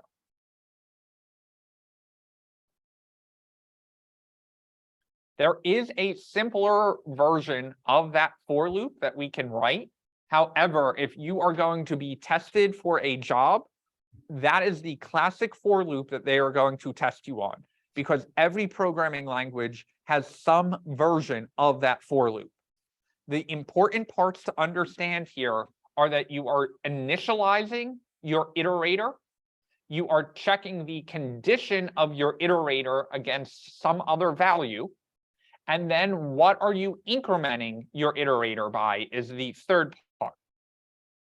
Once you get those three concepts in your head, the order that the for loop runs is important. First, we initialize, then we check the comparison, right? The logical part of it. If this part is true, we are going to run any code that is after that curly brace and within this curly brace. Once we finish running that code, we are going to go back up to the incrementer, which is going to change the value of I over here. And then we're going to go through that whole process again to see if this condition is still true. If it is not, we are done. We finish the loop. We come outside of it. If it is still true, we're going to go ahead and rerun any code inside the loop, keeping in mind that I, because of the change made here, will also be different in here.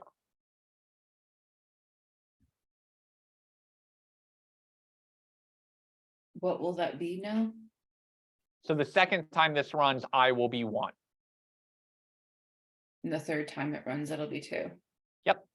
Third time it runs, it will be 3, but there won't be a fourth time it runs, because once I gets incremented, it's going to check and it's going to say 4 is not less than 4, so it's not going to run. Cool.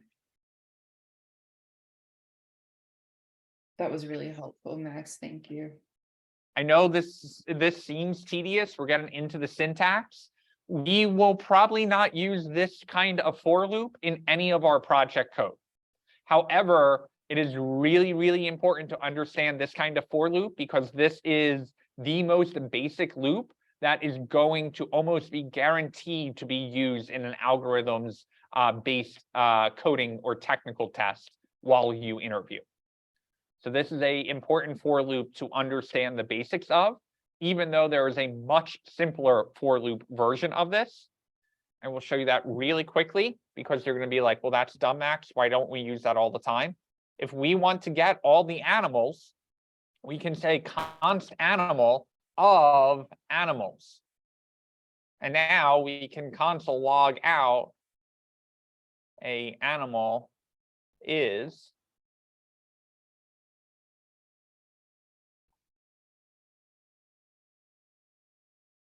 and get all of our output. That is a much easier way. It's called a for of loop. Can you guess why? Because we're using the word for and the word of. And that is the easiest way to loop over an array and get each individual item out of the array to work on it down in the for loop. So that's a much simpler version that accomplishes this almost exact same thing. We'll be using for of loops a lot, but every developer has their own favorite kind of loop. There are other loops that we will be learning later on, like .map, but we will get to them in all due time. Those are the 2 for loops that I will show you now.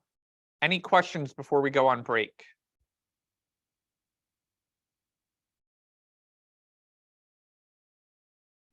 Okay, let's go on break, be back at 7:30, and we will go from there. Thank you.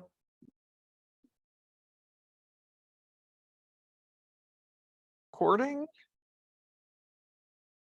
Couple more things to touch on tonight, and then maybe, hopefully, we can get out of here a couple minutes early. Let's see. No promises. Okay, so we touched on our for loops a little bit. We also have a different kind of loop called a while loop. And normally we use a for loop when we know we have a predetermined number of times the loop is going to run. We use a while loop when we're not quite sure how many times it's going to run. These two usually can be used interchangeably, but I see about 10 times as many for loops as I see while loops. However, it's something that we kind of have to cover, because You know, if you're taking a JavaScript test to get a job, they may ask, hey, what are the two different kinds of loops? And you would be able to answer that as a for and a while loop. So a while loop in many situations is a lot more simple because what you're doing is you're saying, hey, I'm going to write some code above that loop. Then I'm just going to say while whatever condition is true, keep running the code inside of the loop. However, it's a little bit more dangerous because if you forget to increment whatever your if statement for the while loop is based off of, it very easily could run infinitely. So just like a for loop, you got to be a little careful here and making sure that you're not having a condition where you would have an infinitely running for loop, while loop, excuse me. So in our code, we're going to practice typing it out. We're going to say let I equals 0. Then we're going to say while I is less than 10, console.log out loop has run I times. And if we run this right now, I'm not saying to run it, but if we were to run it right now, this would keep console logging out over and over and over again. Because what's going to happen is the first time it hits this while, it's going to say 0, which is I, is less than 10. So go ahead and console log this out. Now I come down, I hit the ending curly brace, I come back up here and I say, well, I is still 0. We didn't tell I to increment anywhere. So because of that, this 0 is always going to be less than 10. So this is always going to print out. So for the while loop, what we need to do is put an I++ in there. That I++ is going to increment. So now every time we go through the loop, it's going to add up. And when we run this code, we get loop has run 0, 1, 2, 3, 4, 5, 6, 7, 8, 9 times. And if we wanted to, we could even do something like I equals I plus 2. Now this loop is going to say run 0, 2, 4, 6, 8 times. It didn't actually run all 10 times, but what we are seeing is how we can increment inside the loop to make it impact this if statement kind of at the top. It says while, it's kind of like a while loop meets an if loop.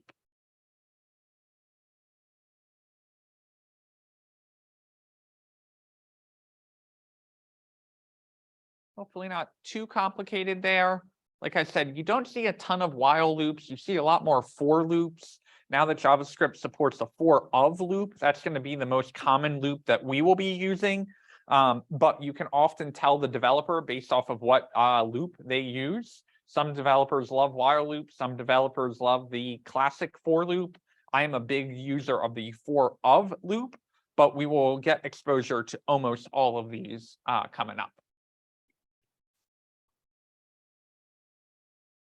Okay, I am on to, I believe, second to last concept.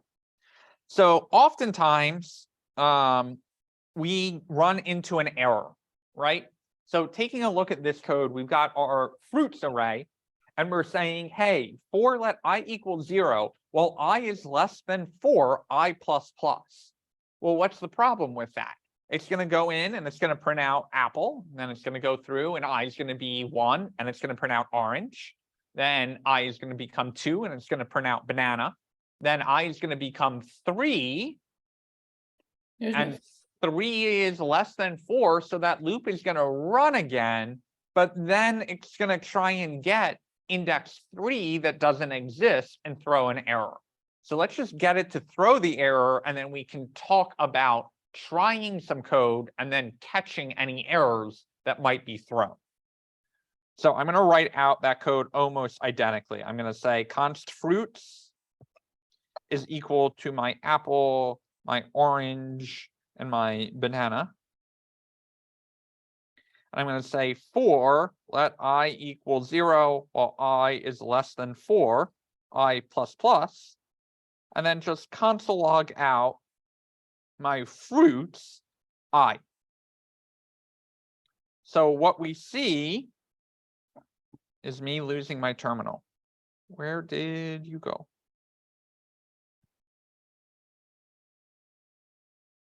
Okay.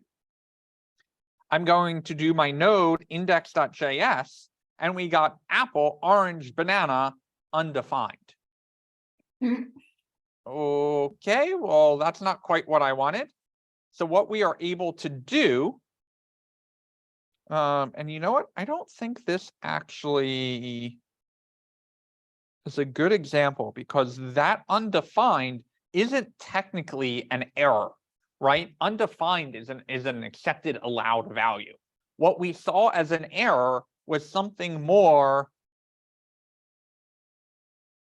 Yeah, the const thing was a so let's say this. Let's try if there is a fruits I, then console log it. Else set fruits I equal to put fruit in here. Now that's also going to not error out.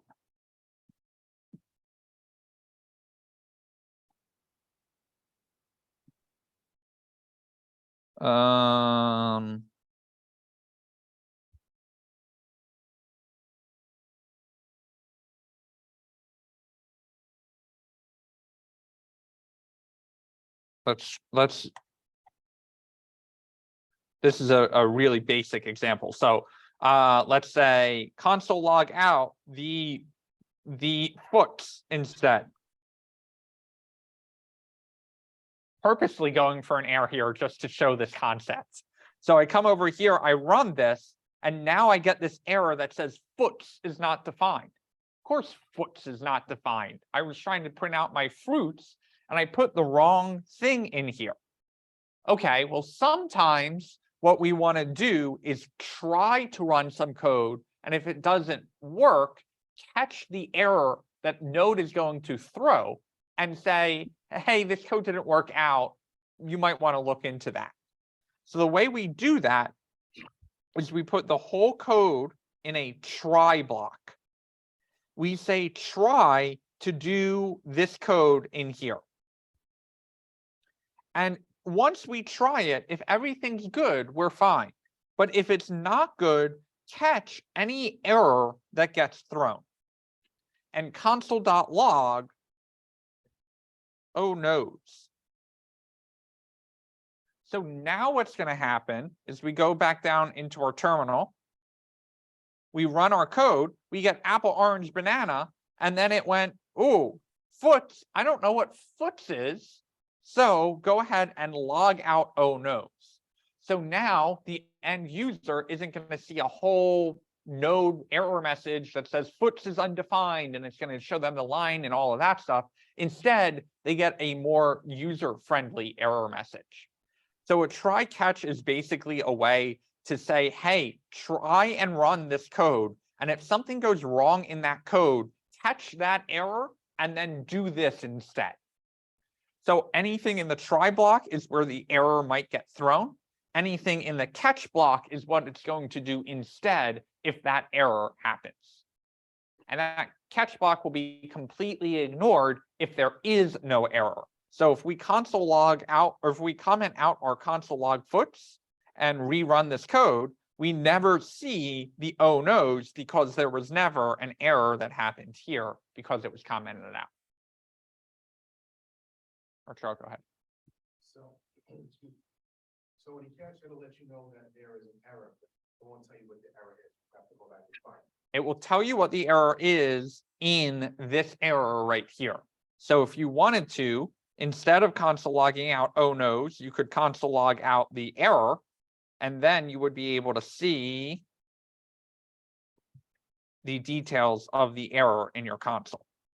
And could any other word be used in that after that catch, or it has to say catch error? As long as it's consistent. So if you do ERR here, you can do ERR here, and then you're good to go. Anything that would help you or someone reading the code know that this is referencing error. Correct.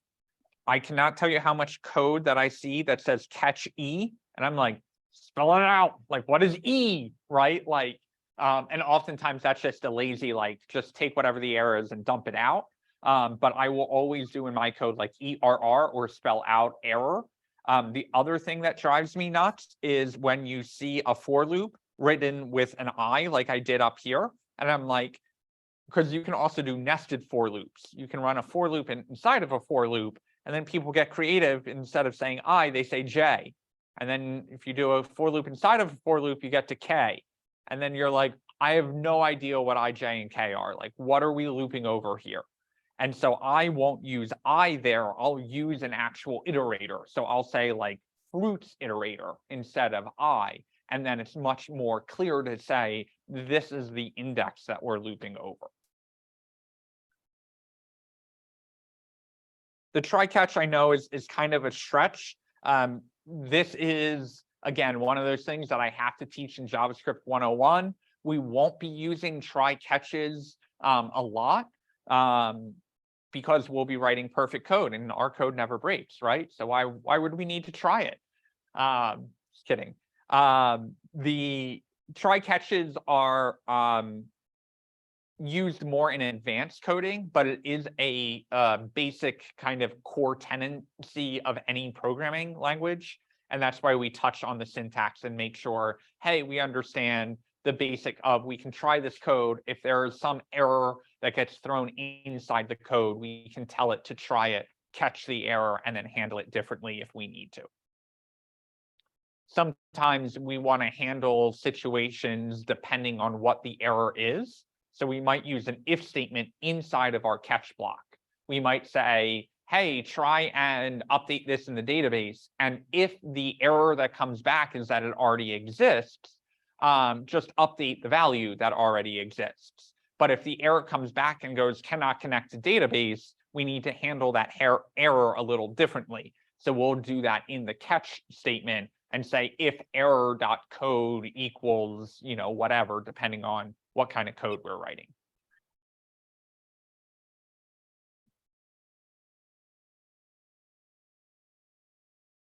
Okay, I've got one more concept for you guys, and then I will stick around until 8:30 in case you guys have any questions on Free Code Camp or want to work on it. But if you guys want to all peace out after this final concept, that is also fine with me. The last concept we're going to go over is the concept of functions.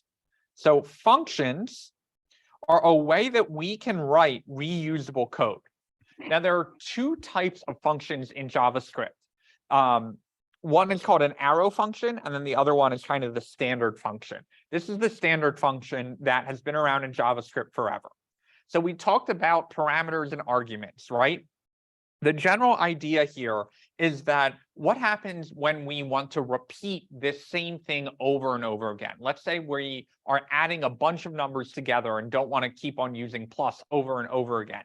We want to create a function that's going to be usually more than one line of code that allows us to define what that function is going to do. Then we can pass that data into the function via the arguments and name them as the parameters. So I'm going to break down how this works. We basically tell the computer, hey, we're going to define a function. We're going to tell you a function is coming your way.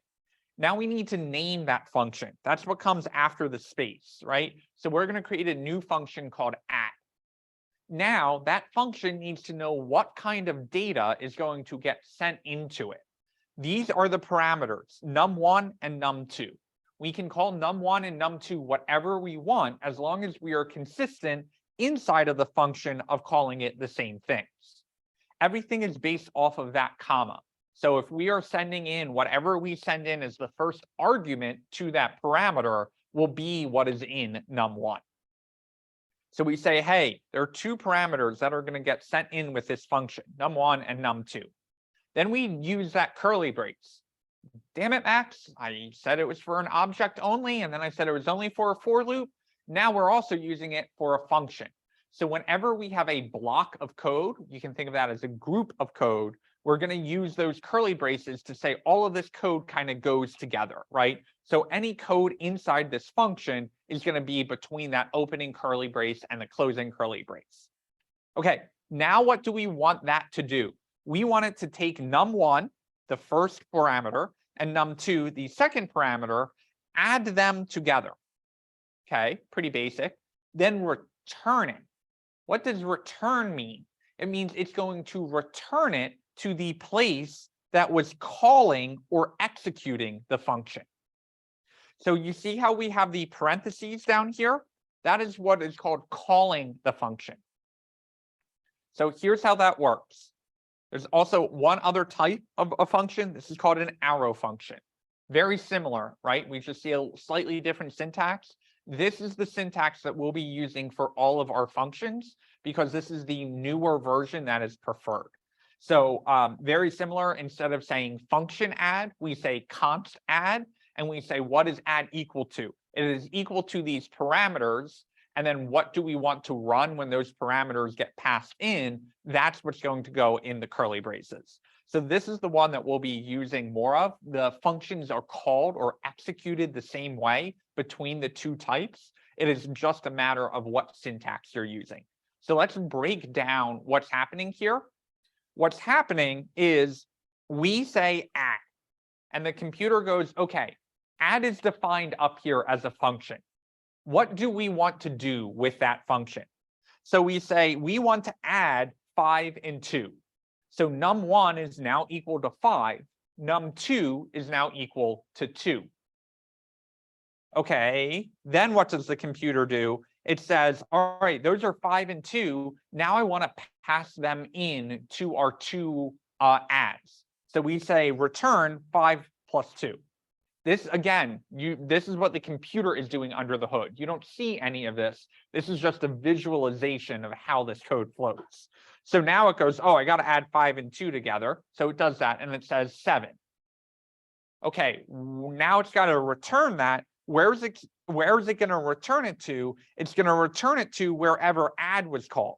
That's all the way down there in that console log. So what it's going to do is it's going to drop in the number 7 there because it's returning it to that console log. Then the output that we get is the 7 in our console. Would anyone like me to go through that again or dive right into the code to see that working? It just seems so complicated for something so simple. Add 5 plus 2. So of course, we could just do console log 5 plus 2 and we would get 7 out. The idea here is that our function may do multiple lines of code, and we may want to do that over and over again. Okay. So that's why we have functions.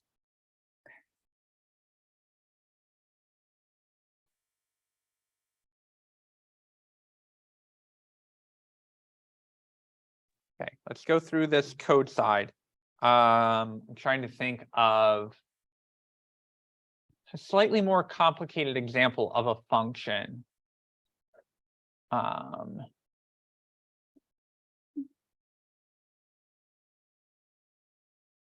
Function that counts the length of a string. Yeah, let's do that. Let's say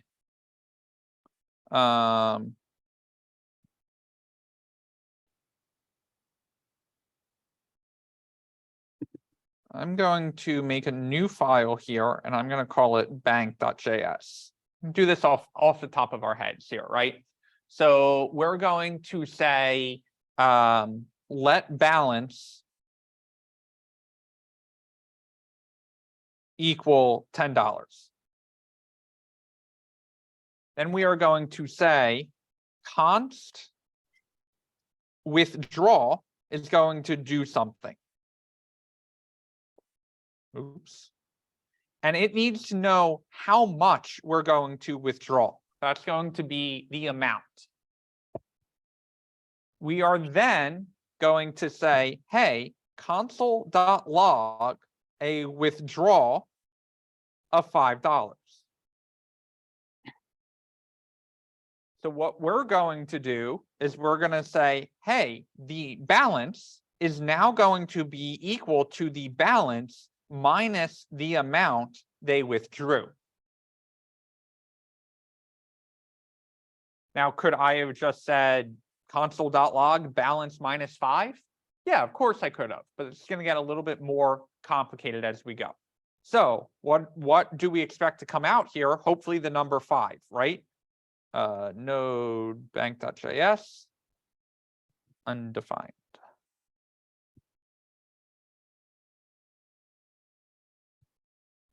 Oh, I need to return my balance. So we get 5 out there. Okay, now I want to make another withdrawal. So I'm going to say console.log my withdrawal, and I'm going to withdraw $10. So I come up here, I run this, and I get -5. Well, that's not how banking works. I can't withdraw more money than I have. So I need to test that. I need to say, hey, if the amount is greater than my balance, return you broke.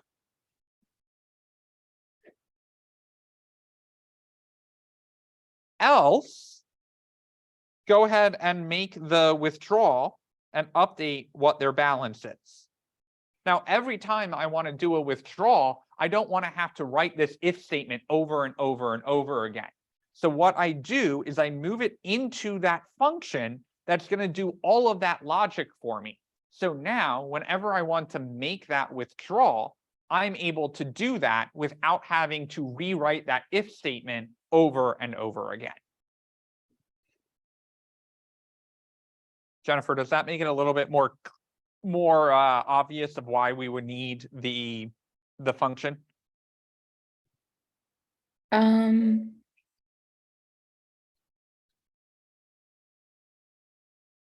We need the function to constantly update the output. Is that right? Yeah, it's basically preventing us from having to copy and paste that if else statement every time we want to make a withdrawal. Okay. So if we run this now, it's going to take my $5 out for my first withdrawal, and then it's going to say you broke. And then we can even add something on here that says you broke, you only have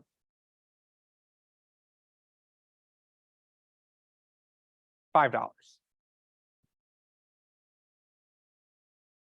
That's cool. So if we come down here and we want to say we want to make a bunch of withdrawals, we want to make a withdrawal of $1 and then of $3 and then of $2. Well, every time we do that withdrawal, we don't want to say, hey, they are withdrawing $2. Do they have enough of a balance to do that? Okay, if they do, then do this stuff. Otherwise, put out this message. Instead, we can just say withdraw $1, $3, and $2. And what the output of our result will be is now you have $9 from left over from your first withdrawal. You've got $6 left over from your second withdrawal. Now you're down to $4 in your next withdrawal. But we don't need to say every time that we're making that withdrawal if this is true, because the function is taking care of that for us.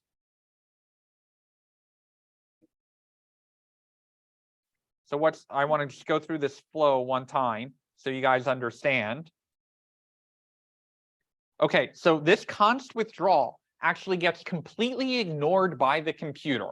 It's saying, hey, I know that when you tell me to withdraw some amount of money, I'm going to run this code. But until you tell me to withdraw any money, I'm just going to keep this in my memory. I'm just going to remember how you're telling me to withdraw money. Now it comes down and it says, okay, console log withdraw, and it sees these parentheses in there.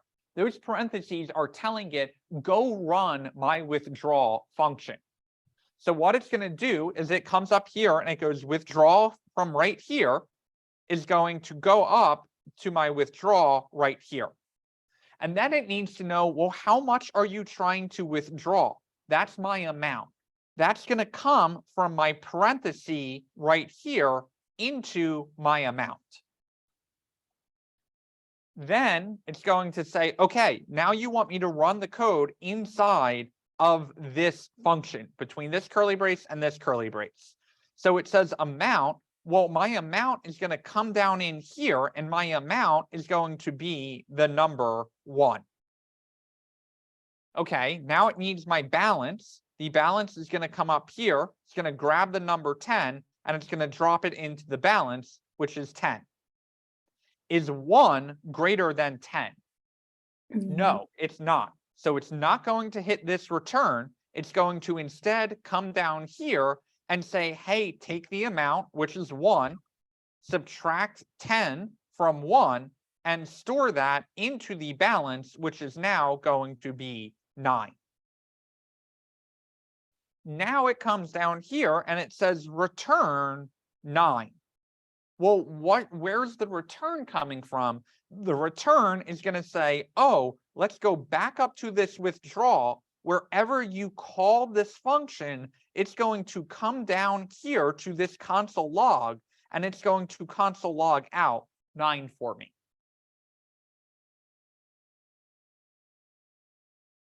This is random, but it's Yeah. related. I really like how we can name it whatever. Like saying return, get your money up, or your broke whatever. It's pretty funny. Yep. So now we want to go through that whole process all over again, but we want to withdraw $3 this time. Well, we don't need to define that if statement all over again. We don't need to copy and paste those 6 lines of code or however many it is. Check that every time we want to do a withdrawal. We've already told it, hey, every time a withdrawal happens, all of this code is going to run. All of that code is going to run based off of whatever amount is giving as a parameter. So what we do is we give the amount down here as an argument that gets passed in to the parameter up here. All of that code is going to run, and based off of the output, it is going to return some information back down to where that function was called.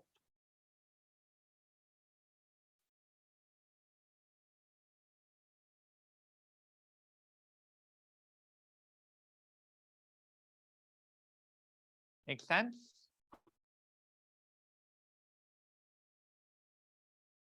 A little bit. Mhm. So if you're to run a loop, that wouldn't work because you just get the same results over and over.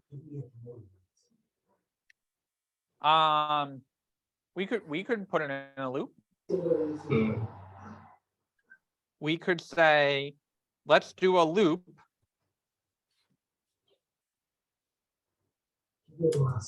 We can get really fancy here. We can say let I equal 0 while let's start at 1, and let's say while the balance is greater than 0, keep trying to take out more money. And the amount we're going to withdraw is going to be the number of the loop that we are on. Oh, and we get an infinite loop. Well, balance is greater than 1. There we go. So let's break down what we did there. We said, hey, start at $1 and try and take $1 out. And while we have $1 left in the bank account, keep running this loop. So the first time this loop runs, it tries to take out $1, and we have a balance of $9 left. So it goes, well, if I got $1 left, let me see if I have $2 left. So the loop goes back through, it runs again, I becomes 2, 2 is greater than, 2 is still within our balance amount. So it comes in here and it says, now we're going to withdraw $2. So now we only have $6 left in the bank because we've done one withdrawal of $1 and another withdrawal of $2. That leaves us with $6 left in the bank. Okay, now we keep on going through, we keep on taking more and more money out until we only have $1 left in the account, and then it will stop running this loop.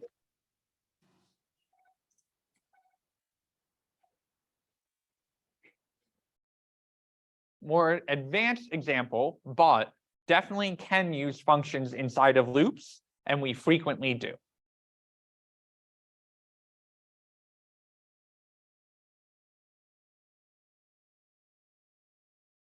How are we feeling?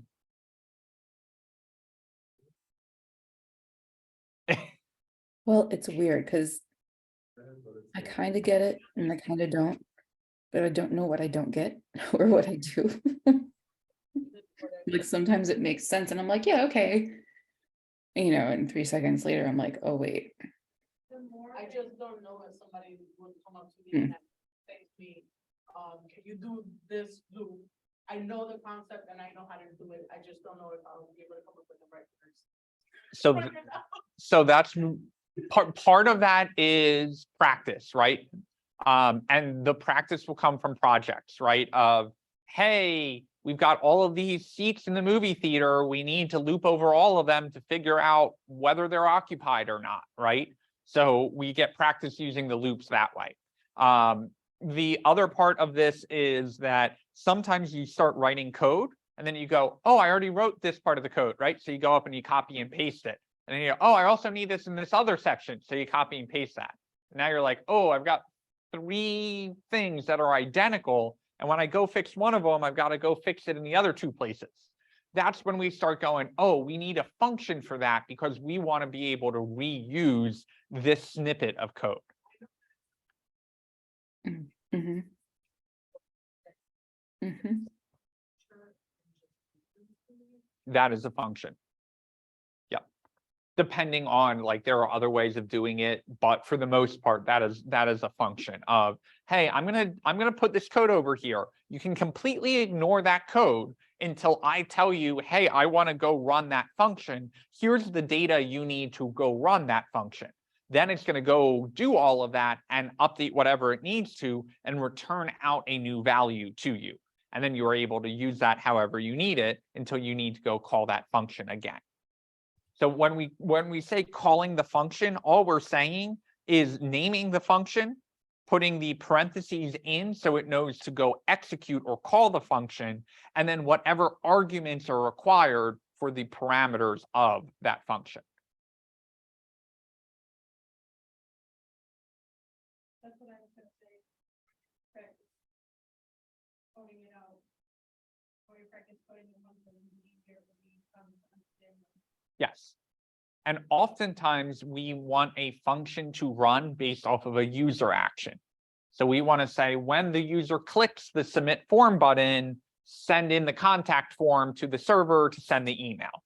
Or when the user clicks the calculate tip button, we want it to do these things and pull in these numbers and do the math and then return back out to the user what the tip amount is, right?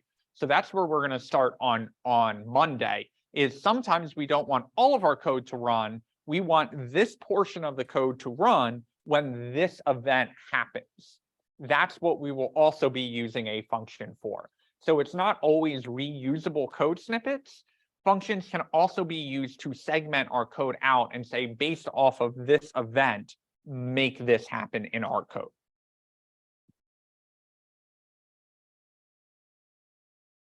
That is it. That is all I have for you guys for JavaScript 101. You have learned in 3 days everything you need to get through the next 3 weeks of curriculum. Got a lot of cool projects headed your way, but the next 4 days, hit your free code camp because all of these different concepts are going to be coming up in free code camp. And you're going to get to a couple of them where you're like, oh, Max didn't teach me that one. But all of those may crop up in the projects that we're working on. So keep that in mind as you're working through your free code camp and know that we are here for you. So when you get stuck on a problem, do not just noodle on it and spin your wheels. Try and rock that car back and forth. Try and get some traction. Try and test out, does W3 schools help me? Does the help section in Free Code Camp help me? Can I move on to the next one and do the next couple and realize that I shouldn't be stuck there? Or do you reach out on Slack and say, you know what, I'm really stuck. I really want to get this. Nothing's making sense after it until I get this. Let me just ask the question. That's where you guys are headed for your homework.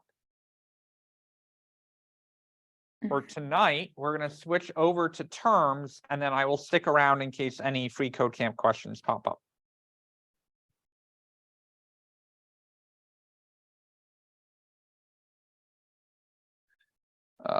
Okay, what terms popped up tonight that we want to capture and define? If a conditional logic-based statement that says if something is true, then run the code in the curly braces. For loop. For loop, a way to make our code run a predetermined number of times. Can you also, sorry, for that example, can you also put for let and for constant? It's gonna be for of loops over arrays. Okay, And for let I equal, and I'm just gonna say traditional. okay, thank you. And then we're gonna say broken down into initialization of incrementer. Condition the loop should keep running. And the incrementer that runs every time a loop has completed. And then I'll say else, and then the condition that runs if statement does not. Then else if combination of above continues checking if the statement is true, will not run if an if condition above it is true. While a more basic loop than for loop runs as long as the while statement is still true. Function type 1. Try catch is going to say allows us to try to run code. If it throws an error, we are able to catch it before it causes problems for the end user. What was the other one that got thrown out? Function type 1 and type 2. So we're going to say function and arrow function. The traditional way of creating a function using the function reserved word, a way we can build reusable code to run based off parameters. And then an arrow function, newer, and that's ES6 that introduced that way of defining a function directly into a variable.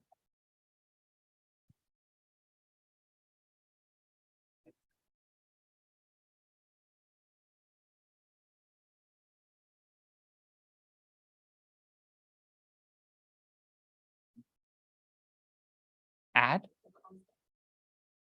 That was just us declaring a function.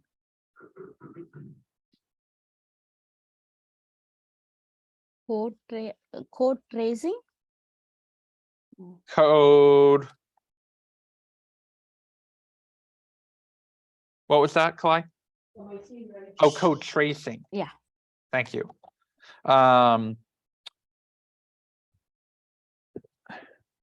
Running through mentally the steps the computer is taking to execute our code. Helpful not only in understanding how, helpful in not only understanding the order of operations, but also catching when our code does something unexpected.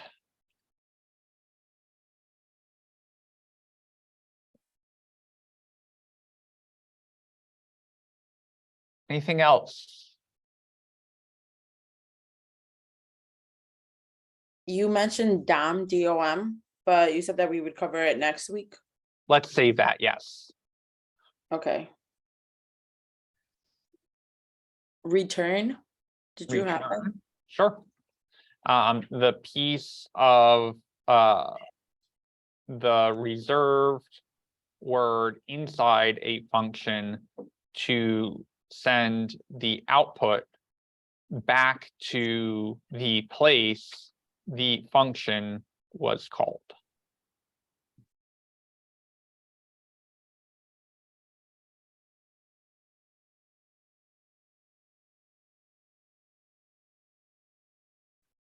Errors, I think that was mentioned. You wrote that up top. I can't really see, but Yeah, we have try catch in here.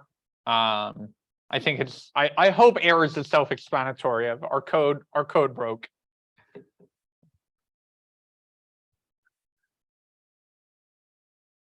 Anything else for tonight?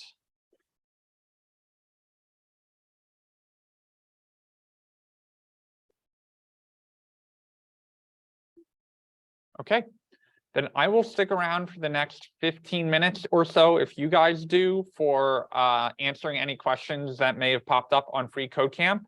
Otherwise, you guys are out of here a whole 16 minutes early tonight. I hope to see most of you at Open Hack tomorrow, 6 p.m. Common Space. As you're working on your homework this weekend, if you have any questions, feel free to let me know. In Slack, go through all of the stuff that we talked through at the beginning of class. Otherwise, I'll see you guys hopefully tomorrow, and if not, have a great weekend. thank you. Have a good night, guys. Kalai, go ahead. Can you post the JavaScripts from yesterday as well as today in the Slack? Yesterday also you didn't post actually, so. Did I post? What did I post? You didn't post yesterday. so Oh, you okay. post, yeah. I did the live stream. Yep, let me pull that up and I'll post it right now. Have a good night. See ya.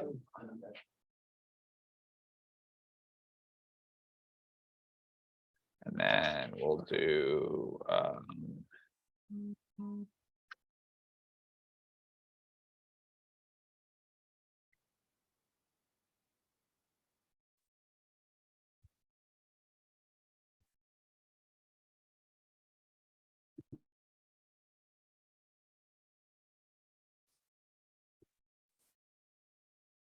okay, should be up to date.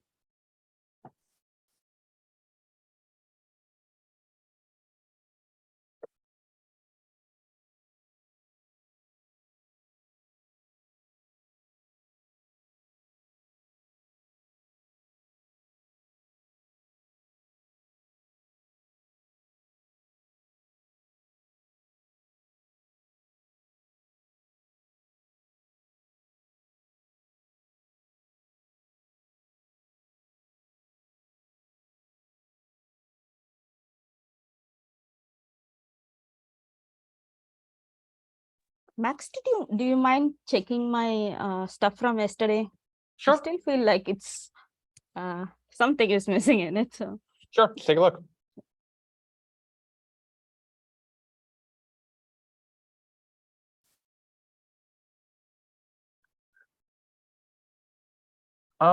Everything looks right. What happens when you go to your terminal and do node space index.js?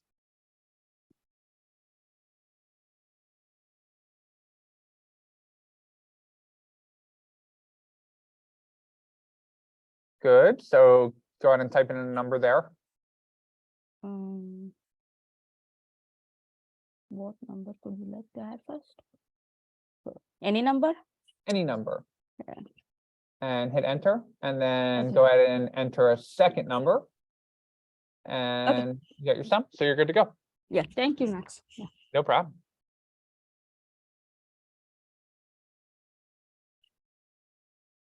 I'll stick around until 8:20 in case any questions pop up. Otherwise, I will hopefully see you guys tomorrow. Yeah. So I did the JS. I tried to run it, but it's still trying to run it, I think, for my index. JS. Okay. So yeah, definitely. So all we need to do is just tell it node and then do bank.js. And then it will say amount is not defined because you got an AMA amount. Okay. And now you got that. I'm spelling them out wrong. I'm gonna make you like my English degree. There you go. Thank you. No problem.